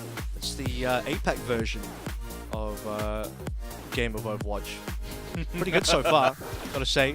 Pretty good so far. We're into Season 5 now. And look, the twists and turns, they do be ever coming. As we already had a reverse sweep today. Now we have what I gotta say has been a pretty dynamite of an opening map on Oasis as well. Super back and forth leg day as we had, you know, like every single round of Oasis to me felt like it could have gone either way. Yeah. It was a game of millimeters, and all of those fights were so just decided by one player being maybe a meter out of position, a shield bash being used too soon, a whip shot being hit at the exact right time, maybe a blade slash not going exactly where it was, but when the dust is settled. Yes, Oasis was designated as a house of a dragon, but we've still got plenty of maps and plenty of wiggle room left to go. However, we're going to be heading over, I believe, to Hybrid next. And we'll be able to bring up our map set in a little bit to see where we're going to be going. I believe it's going to be Midtown here. And Chengdu did okay on Midtown as far as I can remember against Philly. But testing my memory. I can't remember the game. I'm pretty sure. Yeah. Well, Chengdu only lost. No, I actually can't remember the game. I think Philly fans have suppressed that memory too. I'd have to go back and check out the specific scoreline for the Philly game. What was it? It was a 3-0, a 2-1 Midtown. So yeah, we didn't get to finish the map, but we got some part way through. I don't know. All I remember from that game, which is a week ago now, is that it was the entire series wasn't a complete blowout in favor of Chengdu, but it was very Chengdu favored in the sense that you never got the feeling that they were ever going to lose that series. Whereas here, it's a very 50-50 call so far, and maybe that changes the deeper we go, right? Because Shanghai do start out with a 1-0. Chengdu, look, this could be one of those classic series where, and this is not a prediction at all, this is just a hypothetical, but if Hunters lose and it's something like an 0-3, it'll be one of those situations where it's like, man, every map was so close, the scoreline doesn't represent how close it was, but unfortunately the scoreline just ends up being so favored one way, even if it is a close game. So let's see if Hunters can turn close games into some wins as well. Historically, the Shanghai Dragons have had a major win streak and win advantage over the Hunters. I believe it's something like, just doing a quick count on my end at the moment, the franchise record between Dragons and Hunters is 11-2. So 11 times Dragons have won, Chengdu have only won twice, and it's a win streak of 5 at the moment. And the last time that Hunters have beaten the Shanghai Dragons was last year during upper bracket finals of, was it not Countdown, it was Summer Showdown, wasn't it? Yeah. Let's talk Farah. Jinmu's back on his signature hero. And it's going to make Shanghai Dragons commute under this train a little bit more perilous as Jinmu can find these nasty angles, which are going to be very difficult to challenge. Alas, this is going to be the first. The supports are dead. Okay, well, sayonara. Should be the cap. Well, here's the thing: is I've seen, you know, throughout contenders, there have been plentiful times when Farah A defense has been run. You'll actually notice that it's not very viable on attack. Jinmu swaps Genji here for sure. Surely, please help me, dear Lord. There we go. And Chengdu Hunters, they'll try the 8-point fire defense, but it's like, you know, you need to stall out the game. You need to play very slowly. You need to be putting in rockets as the Shanghai Dragons rather trying to come through the chokes. But if the game kind of gets out from under your feet, gets the rug pulled out, you lose your double supports. Yeah, there's nothing else you can really do with the fire there, and you certainly can't be playing the fire on B. So a quick swap is required. Chengdu will now have to try and catch up on ult, but notably Jinmu's actually not that far behind from who are you despite swapping. Yeah, he just manages to carry over a little bit of that ult charge. Void's got up high on the top here. A good split from Chengdu Hunters, 3-2. However, Monk is going to have a very perilous disengagement path if he gets cut on off, and now with Nisha being on the other side, Monk could be vulnerable. What an execution from Who Are You? The prodigal Genji once more takes out the Pretenders, and we will be bled by the carnage, I'm afraid, but it's all about the venom that Who Are You delivers. That guy's actually on Atlanta Rain. best of luck to them. They got 4 DPS on that team now. There's one less tank for the Chengdu Hunters as Gaga falls. It'll be more of a push coming through from the Shanghai Dragons. It did seem like maybe a little bit weird positioning from from Hunters rather, with Dragons kind of surrounding them. The fact that Huayu even got behind Hunters is quite incredible. Jinmu had no idea what hit him. A max range dash into a right-click melee execute from Huayu dispatches of Jinmu ever so quickly. Now that blade will be online. No rail connecting. That's no opening for Jinmu to go in. Izzyaki instead sees the opening to move on forward. Buy the space with the rally. Give everyone a little bit more cushioning to work with as Huayu's identified Jinmu. Oh, the deflect's already been used, but a diversion of target over towards the main tank instead. A boop away to try and save Gaga, but slicing through everybody. It's a wide arc of the blade and it sings as it cuts through the air. Oxygen molecules carved from O2 to simply O, as oh my god, this is pace from the Dragons. Yeah, if you are superstitious, apparently don't sleep with the fan on, because it'll cut the oxygen. Not too sure if a fan blade's as effective as a samurai sword as a katana. Yeah, that's a real superstition people have. Obviously not real, but again, try to tell that to them. As we have Shanghai Dragons pushing on through C. Here's a fun fact for you. Lip has only died once, and that's the only death on all of Shanghai. No one else has died. There's only been 1 kill from all the Hunters this entire defense. And that leaves a lot to be desired for the Hunters, as we're already on to see. Okay, there we go. Another frag. It is onto Lip again. Gaga on board. Gaga's been really taking a brunt of heat from the Dragons so far. It's been pretty rough. Can this be a fight win, as the Hunters struggling to gain any space? 100% of the team deaths. Lip's really letting the side down right now. SMH, I expect better. Void has the rampage ready to go, but so too does Gaga. Chengdu Hunters actually have so many ultimates ready and at their beck and call here, as they've often been outpaced. In this case, it's once again Lip who moves in and decides the momentum. That's going to be a deflect used, and 3 people struck by the rampage. Jinmu looks to turn this around in the narrow corridor, but so why are you moving towards him? Why are they moving towards him? It was because Lee was at the back with the disruptor shot, and they had the choice to either back away into the Chengdu Hunters or feed themselves to Jinmu's blade. And when you die to Jinmu's blade, you don't give over ult charge.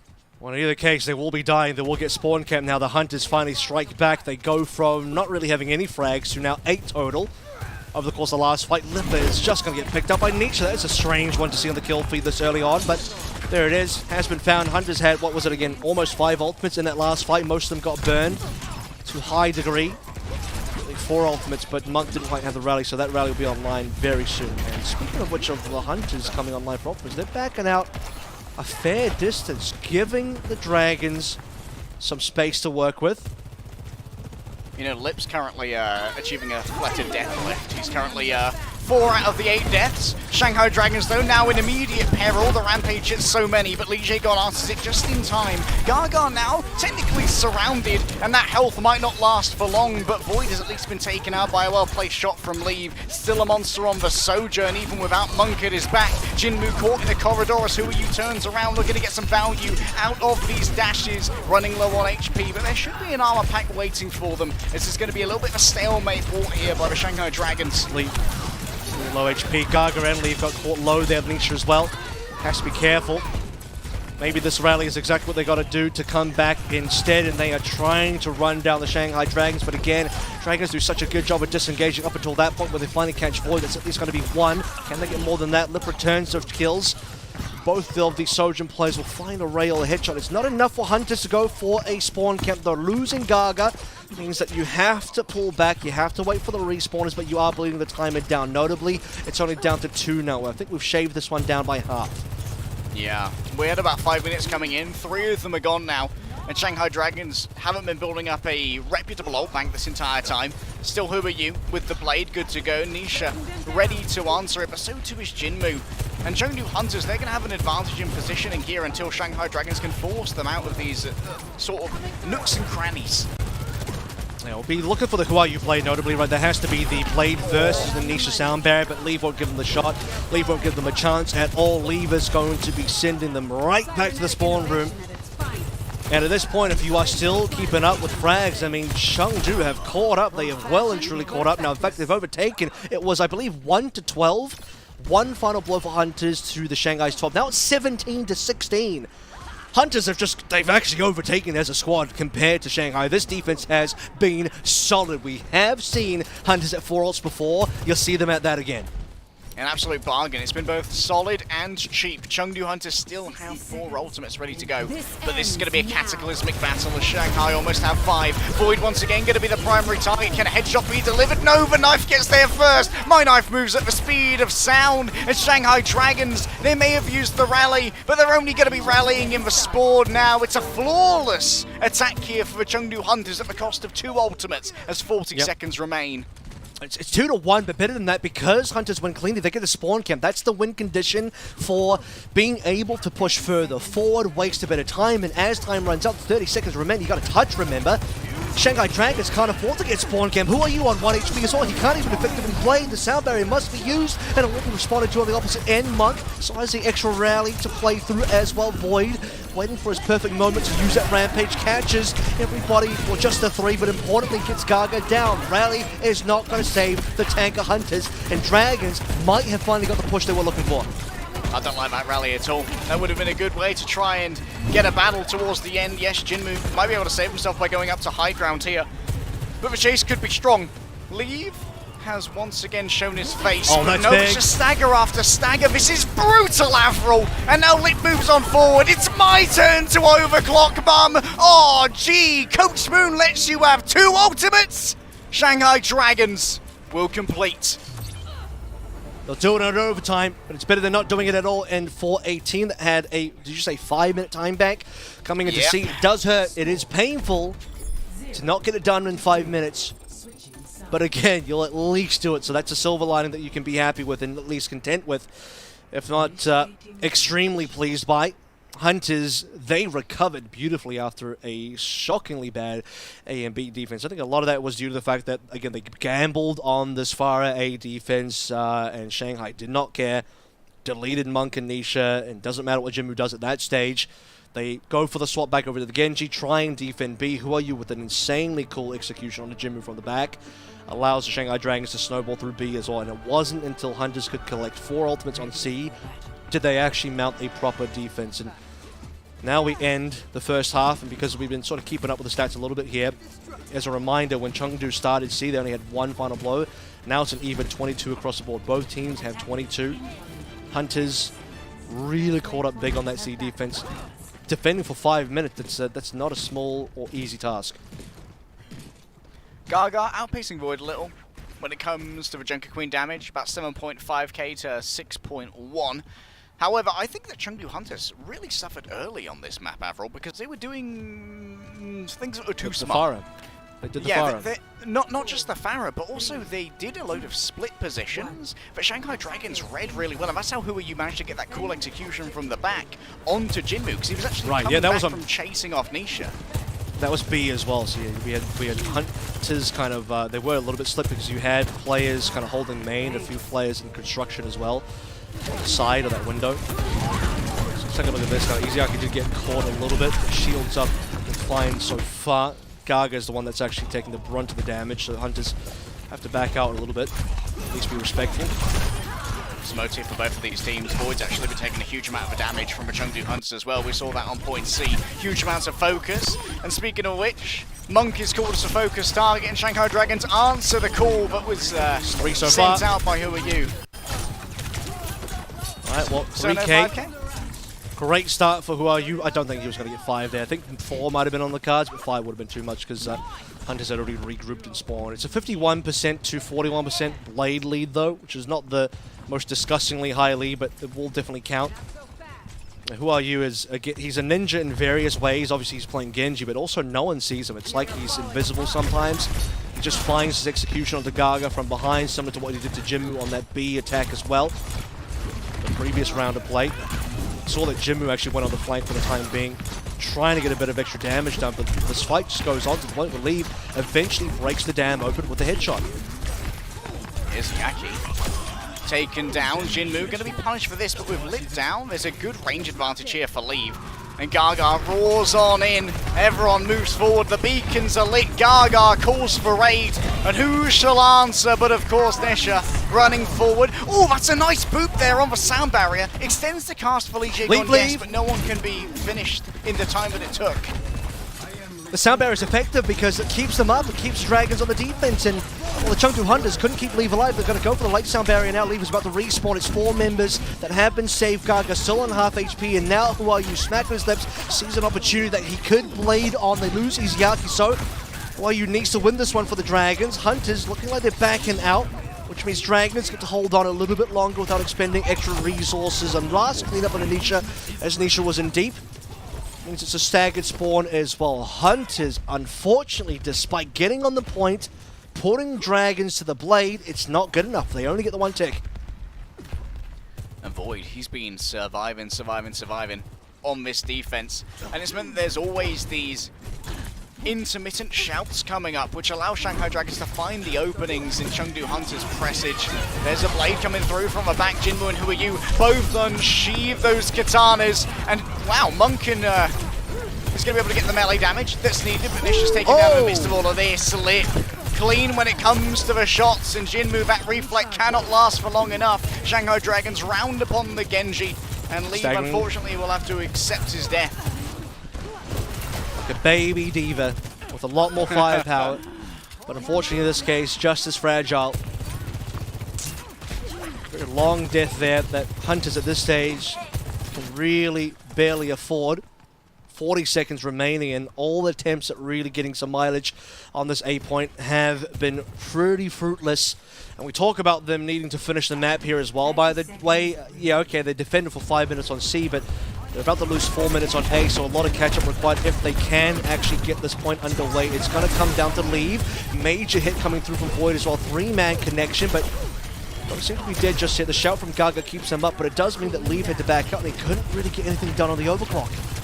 Disengagement is strong, and now with Gaga having used that shout as well, moving forward's going to be more difficult. Jinmu falls low, and now we've got Lip on the off angle, able to throw out these easy shots, and Monk simply moves straight into the... No! Oh, that is Spain without the S. Chengdu Hunters, an unbelievable fumble, but with Monk down, would it have been a successful fight? We can postulate, we can do the calculations, we can figure out the fractions, Avril, but in the end, I can still be just as disappointed. Leg day, it's Chengdu zonable, is what that was. Truly, it was Chengdu zonable. I don't know if they would have had enough time to finish the map. I think in some ways, you know, the pain, sometimes you got to rip off that band-aid, just get it done. Get it done with, because I did hallucinate this one. The long-term game for me would have looked like Hunters capping A and then struggling to get through B and C. Maybe they don't, but just time is so valuable on a map where you actually have to finish, and it would have been hard for Hunters to finish. That being said, though, unfortunately, they don't give themselves the true opportunity to answer the question of maybe, could it have been, woulda, shoulda, coulda. We're going to have to wait till map number 3 to see if Hunters can make the turnaround happen. Can we get 2 reverse sweeps in the same day? Find out after this.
Welcome back to the Overwatch League here. Map 3 coming up very soon between Shanghai and Chengdu, and that was an unfortunate way to end Midtown. Don't get to know if Chengdu would have made it further, but you gotta say Shanghai at least had the entire defense on lock up until that last fight, and they capped through the entire map, even if it was in the OT. So a 3-0 posted up on that specific scoreline for just that map. Hunters will not be able to get any capture points, and the Dragons now have match points secured.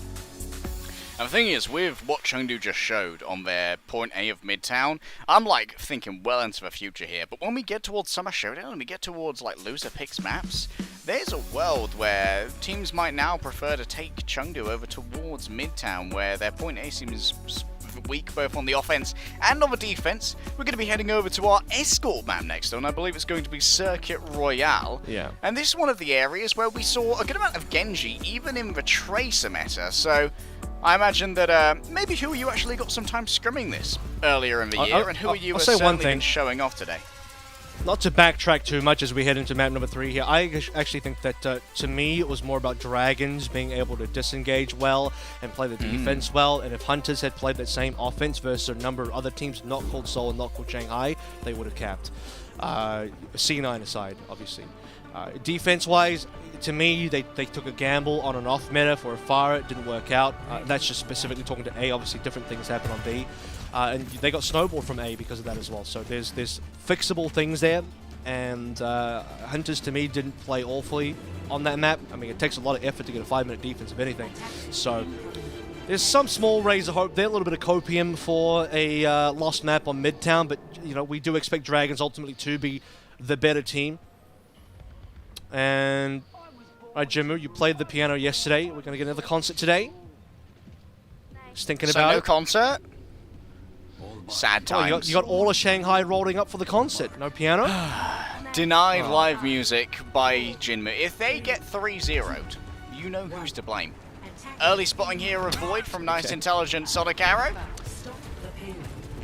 However, this is a brutal area to be spawn camped at. The doors, they are these nasty 90 degrees, and that's where the Junker Queen excels. A double carnage, and Gaga, you so are low. in trouble, mate. The thing about this as well, you notice that Hunters aren't going back to get healed by the spawn room because you have to allow your supports to get that support ult charge. So while it's quicker to heal via the spawn room, you don't want to deny that from your subs.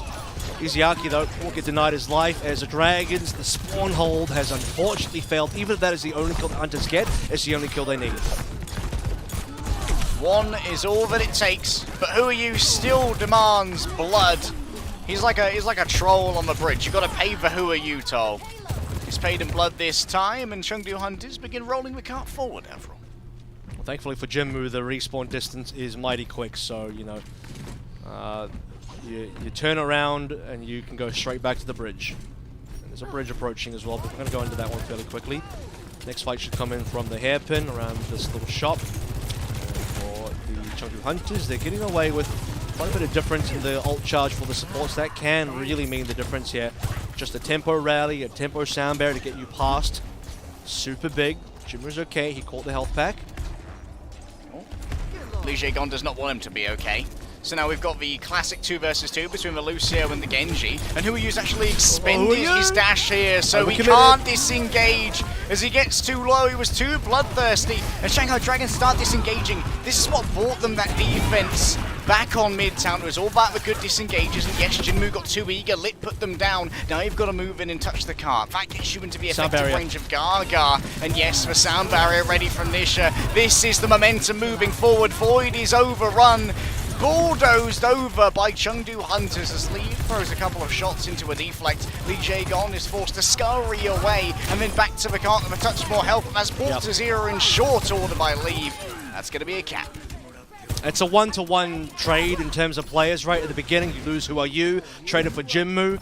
But the difference is the support ultimates. And we go back to the spawn camping scenario, right? You're letting your supports heal up the initial damage. You're making sure you win that earlier fight as well. We noted that both Monk and Nisha are about 10 to 15% ahead of their counterparts on Shanghai Dragons. And when it comes to that 4v4, having the tempo sound barrier where the Dragons can't respond allows Hunters to get aggressive, get in the face of the Hunters, get in the face of the Dragons rather, get that fight win, get the cap. And now I thought there's a playthrough that should be counted as well or not. Monk didn't pull the trigger. Nisha is deleted. It might be Hunter's backing out now. A couple of rough way extra to lose. resets coming through, courtesy of a Shanghai Dragons focus fire. That's a pretty cheap fight to win as well. Only the blade is used. Admittedly, Chengdu Hunters didn't use anything to counter it. 4 ults to 4. That's a rough way to go down when Hunters had the momentum and they end up just... Well, I guess the other perspective of looking at it is they absorb the blade and just kind of don't spend for it and just allow themselves to lose to the blade. If you lose all control, now Jimu's going to have to be the one walking up. That's been counted out by the sound barrier, so that's been available for some time. Can't catch enough heals to survive. Gargan's on 1 as well, despite hitting 2 on the rampage. Lip will go down, but I don't think it's going to be enough. Leave cannot do it all. He didn't pop the overclock either, so Hunters accept the loss. He's going to get a fadeaway kill to Who Are You. That actually allows the Hunters to maybe regroup a little quicker here. But not quite as... Oh, okay, that's better. That's better. Now the disengagement's going to be super weak. And Leave said, I might. Mess around, make discoveries. The safer broadcast version. Jinmu, oh, he's in the garage. He's in the garage. The mechanic says it's going to cost so much, but I don't think it's going to cost that much, mate. Void taken down, the cart once again moving. I thought that was a tragic fight there for Chengdu, but Leaf says no you. There's still a touch coming on through. I think Void respawning here with Who Are You and Iziaki available. They can still have time to rally, deflect, so it will be one final fight. Leaf has to do a lot of work here. Can he do enough? Lip's low HP, but Void just slashes through them. Nisha hold on to the sound barrier for a little while, but still managed to counter in time with Leaf killing Lip. 5 versus 4. Dragons are running out of tools here. Who Are You too low to go deep? They can't heal everybody. Void's now low. It's just too many fights to put out for the Shanghai Dragons, and the Hunters look to cap in stunning fashion.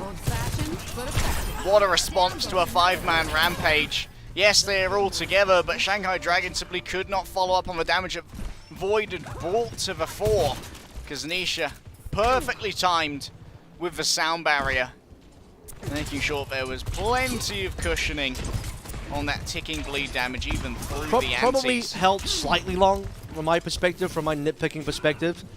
Because it's a risk, you know? You don't want to give Dragons a space to play through. He held on for maybe 2 extra seconds longer. That could have cost them, but like that was enough. It'll be Blade versus Blade now. Jinmu with 1 in hand. Here it comes, straight out. That's going to be the reflect. Oh, the disruptor shot. It hurts so much, and so too do the melees. The Brigitte says, welcome to my zone. And who are you now? Can draw out the blade at his leisure, but there's no need to in this particular fight. Gaga pops the shout to disengage, leaves so low, but it's a dash to disengage instead. Shanghai Dragons don't want to risk losing someone when they control such an important choke point, and the disruptor shot now is not going to be available to mess with Who Are You, but the vanilla damage will do just fine. Might not be the most stimulating flavor, but it's certainly stimulated Who Are You enough. If it gives you the W, it tastes good enough to me. Double rallies available now. Li Jae-gong gets tested by the rail. And that will force the Shanghai Dragons back. And here we go. Dragons into the fight. Both rallies have now been popped. The extra sound barrier, the difference maker in this fight. With Iziaki following down. Comes down to Li Jae-gong to pull through for the Dragons. Otherwise, they will lose this one. Gaga looking towards a rampage as well. Do they know the rampage is available? Shanghai Dragons are just so low here. Void low, but the split into 2 rooms means that this isn't a palatable area in which to use the rampage.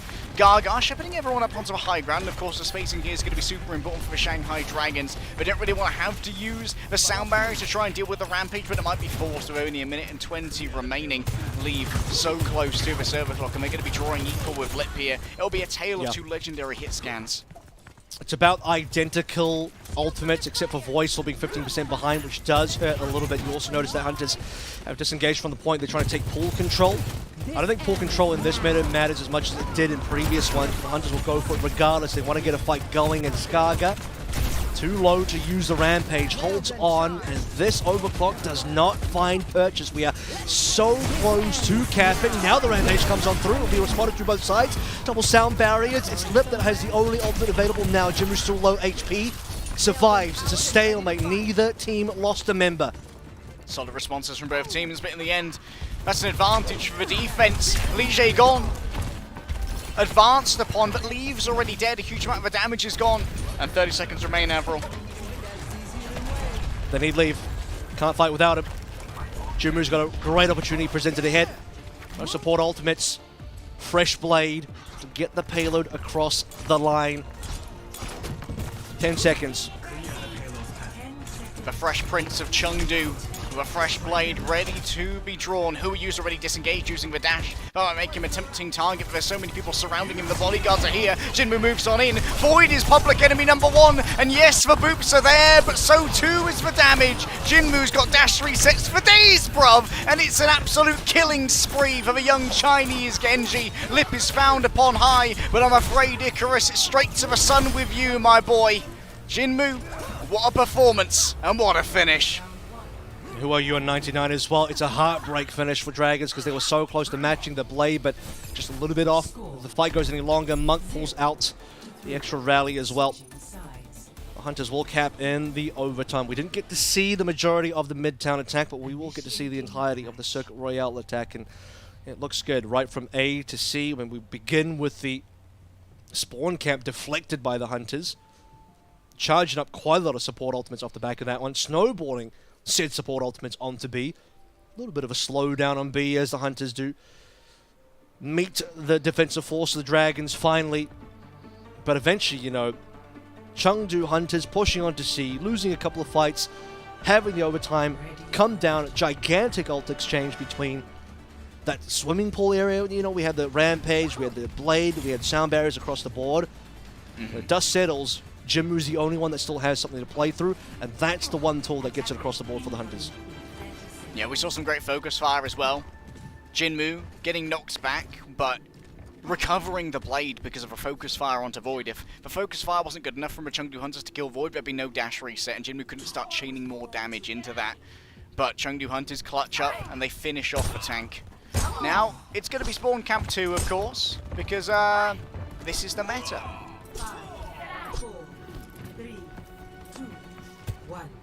And Flitter's not even here for the meta. True. Not in this patch. Maybe when Tracer comes back. He's busy deadlifting. The real deadlifting, that is. Not the, not the frag deadlifting. Get the leg muscles going. Yeah, it's a little bit of both. Thick, tight, and solid at the end of this meta. Well, this is looking pretty solid to me so far. Pretty tight as well in this fight. As long as they don't lose any members to leave here, it'll be pretty tight. I don't believe got a chance to actually build up any rail charge, so yeah, he's gone. No, I lied. Catches Lee Jae gone on the exit. That's interesting. I don't know if Chengdu can use that, but feels good. It is going to at least mean that Shanghai Dragons have to take up far more passive positions here because they can't get speed boosted out by Lee Jae gone. So we don't see Huayu and Lit playing quite so far up. Means Chengdu Hunters don't actually have the battle for control of this all-important corner. Nisha, though. Most teams don't. I don't think most teams push that far, but anyway, they push as far as the payload allows them to, for the most part, which will just end up in this neutral ground here, fighting around the statue, fighting around the shop. In the middle of the hairpin. It's Gaga that probably falls. Yeah, just couldn't stay up there. A little bit too much damage. And if Hunters can't get an immediate trade, they will get snowballed. It looks like Jinmu down. Fight's over. This should be the cap. Yeah, Jinmu either misinformed or misjudging the damage the dash would do. Ends up in no man's land in the middle of 4 people with no means of escape or retaliation against his pursuers. Chengdu Hunters, they are suppressed. They have all the forward spawns, because you actually notice sometimes players get a bad spawn here as the cap comes on through, and then a bunch of potential more staggered kills. But here, all 5 respawned before the cap came in, so they get a very early attempt at another fight, which is a small silver lining for the Hunters to play through, given that there's now a monstrous time bank for the Dragons to play with. Shanghai Dragons, they want this over quick. I'm not sure if they've got hair appointments like Twilight did, but Huayu certainly has got a feeling in the air tonight. Oh. But I'm afraid that feeling is mostly pain. You're gonna need a pill for that one. It is an exchange of Genjis, but Chengdu Hunters, they can now start to play some of these corners to stop the cart in place. They have their own ultimates coming online as well. Will be sound barriers on both ends. Blade up for Jinmu, Huayu freshly dead as they come back with a respawn. Lip is hunting, nearly hit a play. That could have been deadly. That could have been everything that the Shanghai Dragons needed. And Lip's already on 1 HP. Leave just wanted him out. Leave has just destroyed him a couple of shots in a row. Connects beautifully. Lee Jae gone. The next one targeted, and Leave is having a field day here. And Skeet shooting once again for our 2021 MVP. Yeah, the skeet shooting happens because they say, Jinmu, go int, Get Slip to disengage using the jump at the end of a slide, and of course during that jump it's such a predictable arc. For someone like Lip isn't missing those, he's the MVP, my boy! Jinmu with the blade once again. Are we going to get a repeat of the end of point C? This is very aggressive from Lee Jae-gon, but yes, the spawn is broken from. They have gotten out, like you said, they've gotten out of the spawn, so wanting that Shanghai Dragons don't get spawn camped here. Jinmu's got the blade out early, and it looks like Dragons are going to get cut up. No responses. Lee Jae-gon's dead. 5 alive as well. A 3-piece for Jinmu, and Void the only survivor. He won't be for long though, because he's too far out, and he's going to get staggered. That is probably the worst thing that can happen to the Dragons, where you get spawn camped, 4 dead, and then the 5th player is massively staggered. This is the one thing they didn't want to happen. The next thing they didn't want to happen is getting rampaged by Gaga, but of course for Rampage is a very difficult thing to make work here with everyone being able to go back into spawn. Still Gaga finds an opening. 3 players hit, but Void answers in kind. 3 for 3, Jinmu going low, but the disengage from Chengdu seems okay. Alas, you can't outrun the railgun that Lit brings to bear. And Chengdu Hunters are run down by the mounted cavalry as they try and flee. I think Lee was the only one that actually got out there courtesy of his name. So Chengdu Hunters have 1 less respawn to wait for. There will be 1 more contest. You can see the payload's coming through very slowly. Is only pushed by Izuyaki. The Hunters have come in for a super early defense. Has to be a little bit careful there. It's not the best place to go for a fight. You want Hunters to be the ones coming out of the choke. No ultimates on board for anybody, so Hunters just have to walk forward. 2 minutes on the clock. Important for Shanghai Dragons, get as big a time back as possible for that point C. We know how hard it can be to break, especially with a Junker Queen attack. Oh, that's a lovely shot from Leave. Lee Jae-gon forced to move away, and now the healing is limited. A quick slide back, it's a Char-Char slide from Leave. And moving real slow for Shanghai. That is That's incredible, mad. the timing as well. I mean, Dragons wanted to go for a fight, that ruins their timing entirely. Gives Monk a bit more time to also get that extra rally online. Look to pull the trigger first and foremost. That's a rally cancel. Brilliant shot. That's deadly shots coming through from the Hunters. Against the Hunters, I should probably say. Who are you now with the blade counted by the beat from Nisha. Targeted Jinmu, given them more of a player advantage, and now the Chengdu Hunters are falling by the wayside. When you really need it, Lip does turn it online. That was the one shot that was the most effective to hit. Cancelling the rally, forcing Nisha to have to overreact with the sound barrier to the stimuli that were being presented. Like Who Are You and that blade. The blade could have got maybe mitigated very heavily if just the rally was up, because Who Are You would have had some trouble brawling out. Now Shanghai Dragons can move forward. Can we cap? 2:15 now. We'd like to have a time bank, given that Hunters have already finished this map, but they don't have any time to work with. Double support ultimates versus double DPS ultimates with Void and Gaga. Not that far behind, I might add. Here we go, Jinmu. It's his turn. He's got the shout as well. Instantly beat it on the counter, and the Void just takes him down. Hunters back out. Excellent target focus there. And now Dragons, they can smell the blood in the water. The Dragon Balls have been collected. They have a wish, yes, and they tell, yes, Shenron, I wish for a 3-0 as we start to move forward towards it. Void, the Warlord, advances upon all those who would dare stand in his path. It's an attempt to escape spawn with the Rampage, but Gaga can't even get off the ground. It's a helicopter, yes, but it's crashing like it's the Apocalypse Now intro. And Shanghai Dragons finish with time. A lot of time, 2:21-1.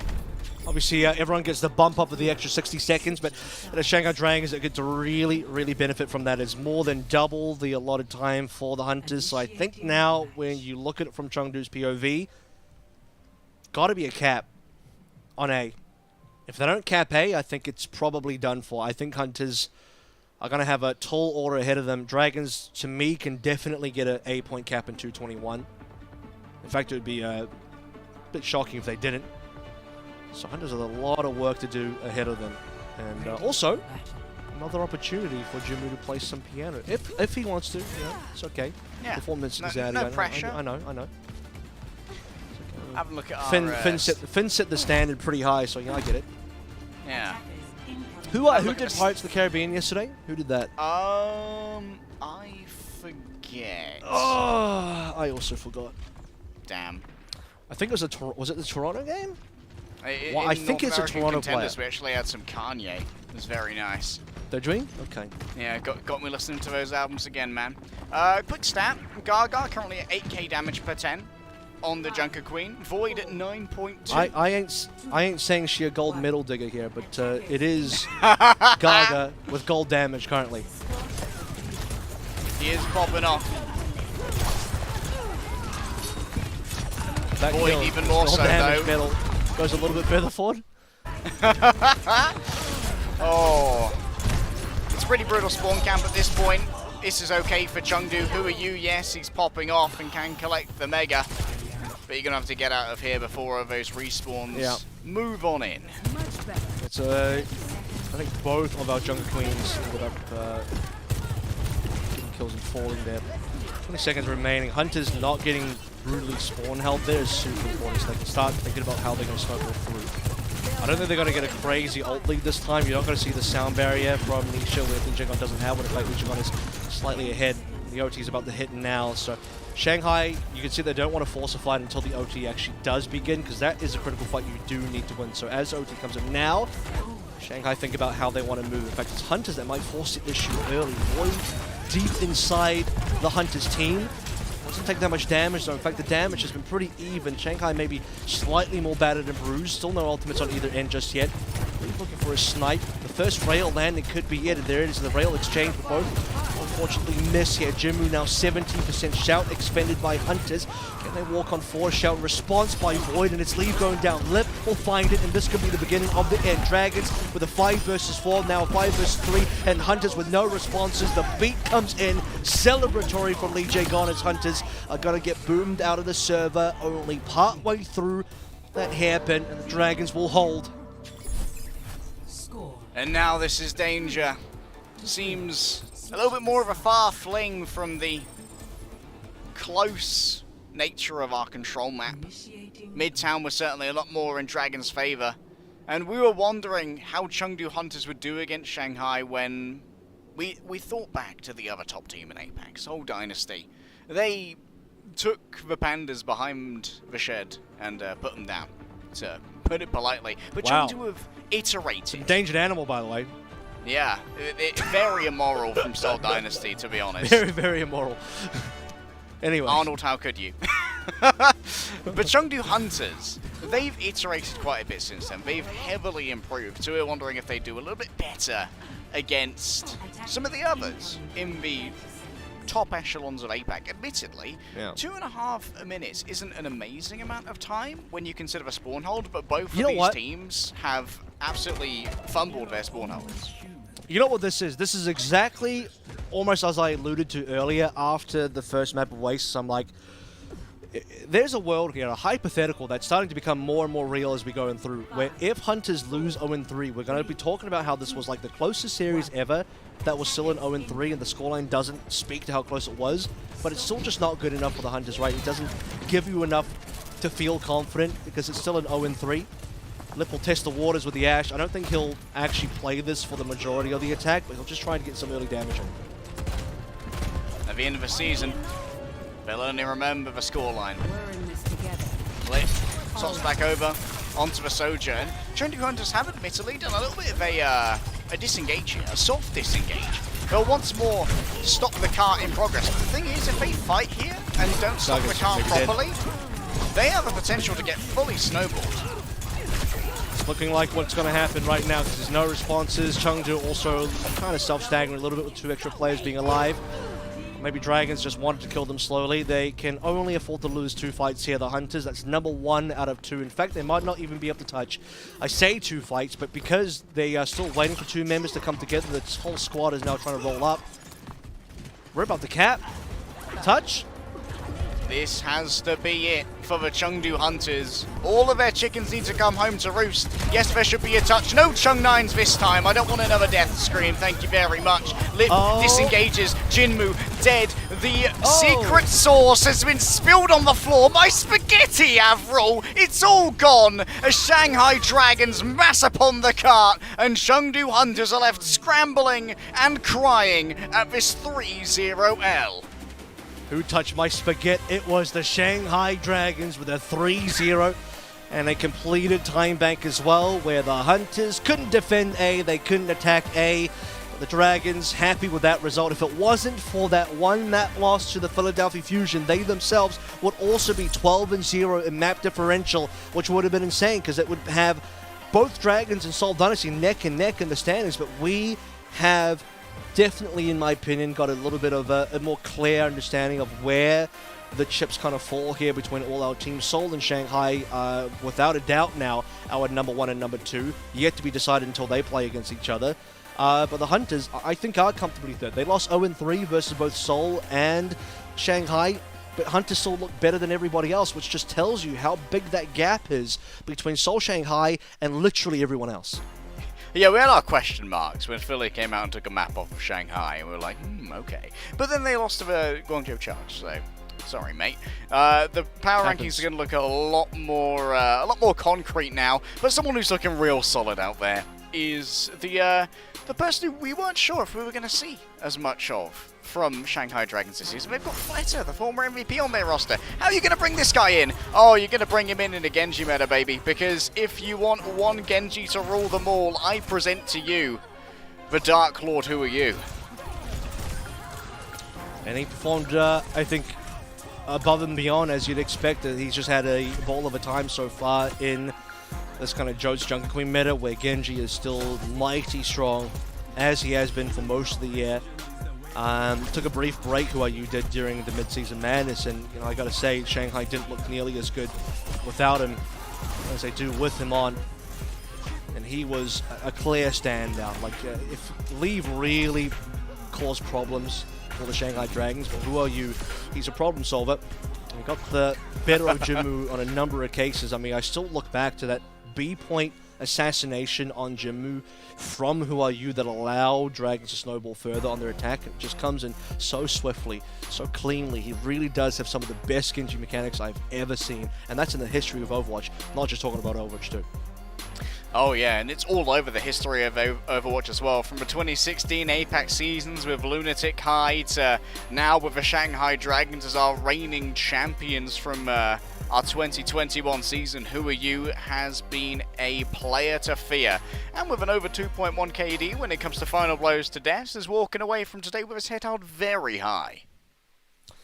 And indeed, I think for the rest of the Dragons as well. I mean, you got to enjoy a moment like this if you are the Dragons, because you have proven that you are the only other opponent that can and maybe will defeat the Seoul Dynasty. That is a brutally good rivalry. We call it El Clasico out here because it is the two best teams with the two producing the best games ever, and everybody else just seems like spectators. We've got, like, you know, 5 NPCs and 2 main characters. We have, I don't know which one it is, you know, it's Gary and Ash, but they're both protagonists. It's very hard to see. I don't know. I have no idea. It's the game that we're all waiting for, because it doesn't seem like anybody can stand in the way. But that will conclude Week 2 of APAC here. We're going to come back in our third and final week, which includes a very important Seoul versus Shanghai game, so you don't want to miss it. I'll see you again next week for some more Overwatch League.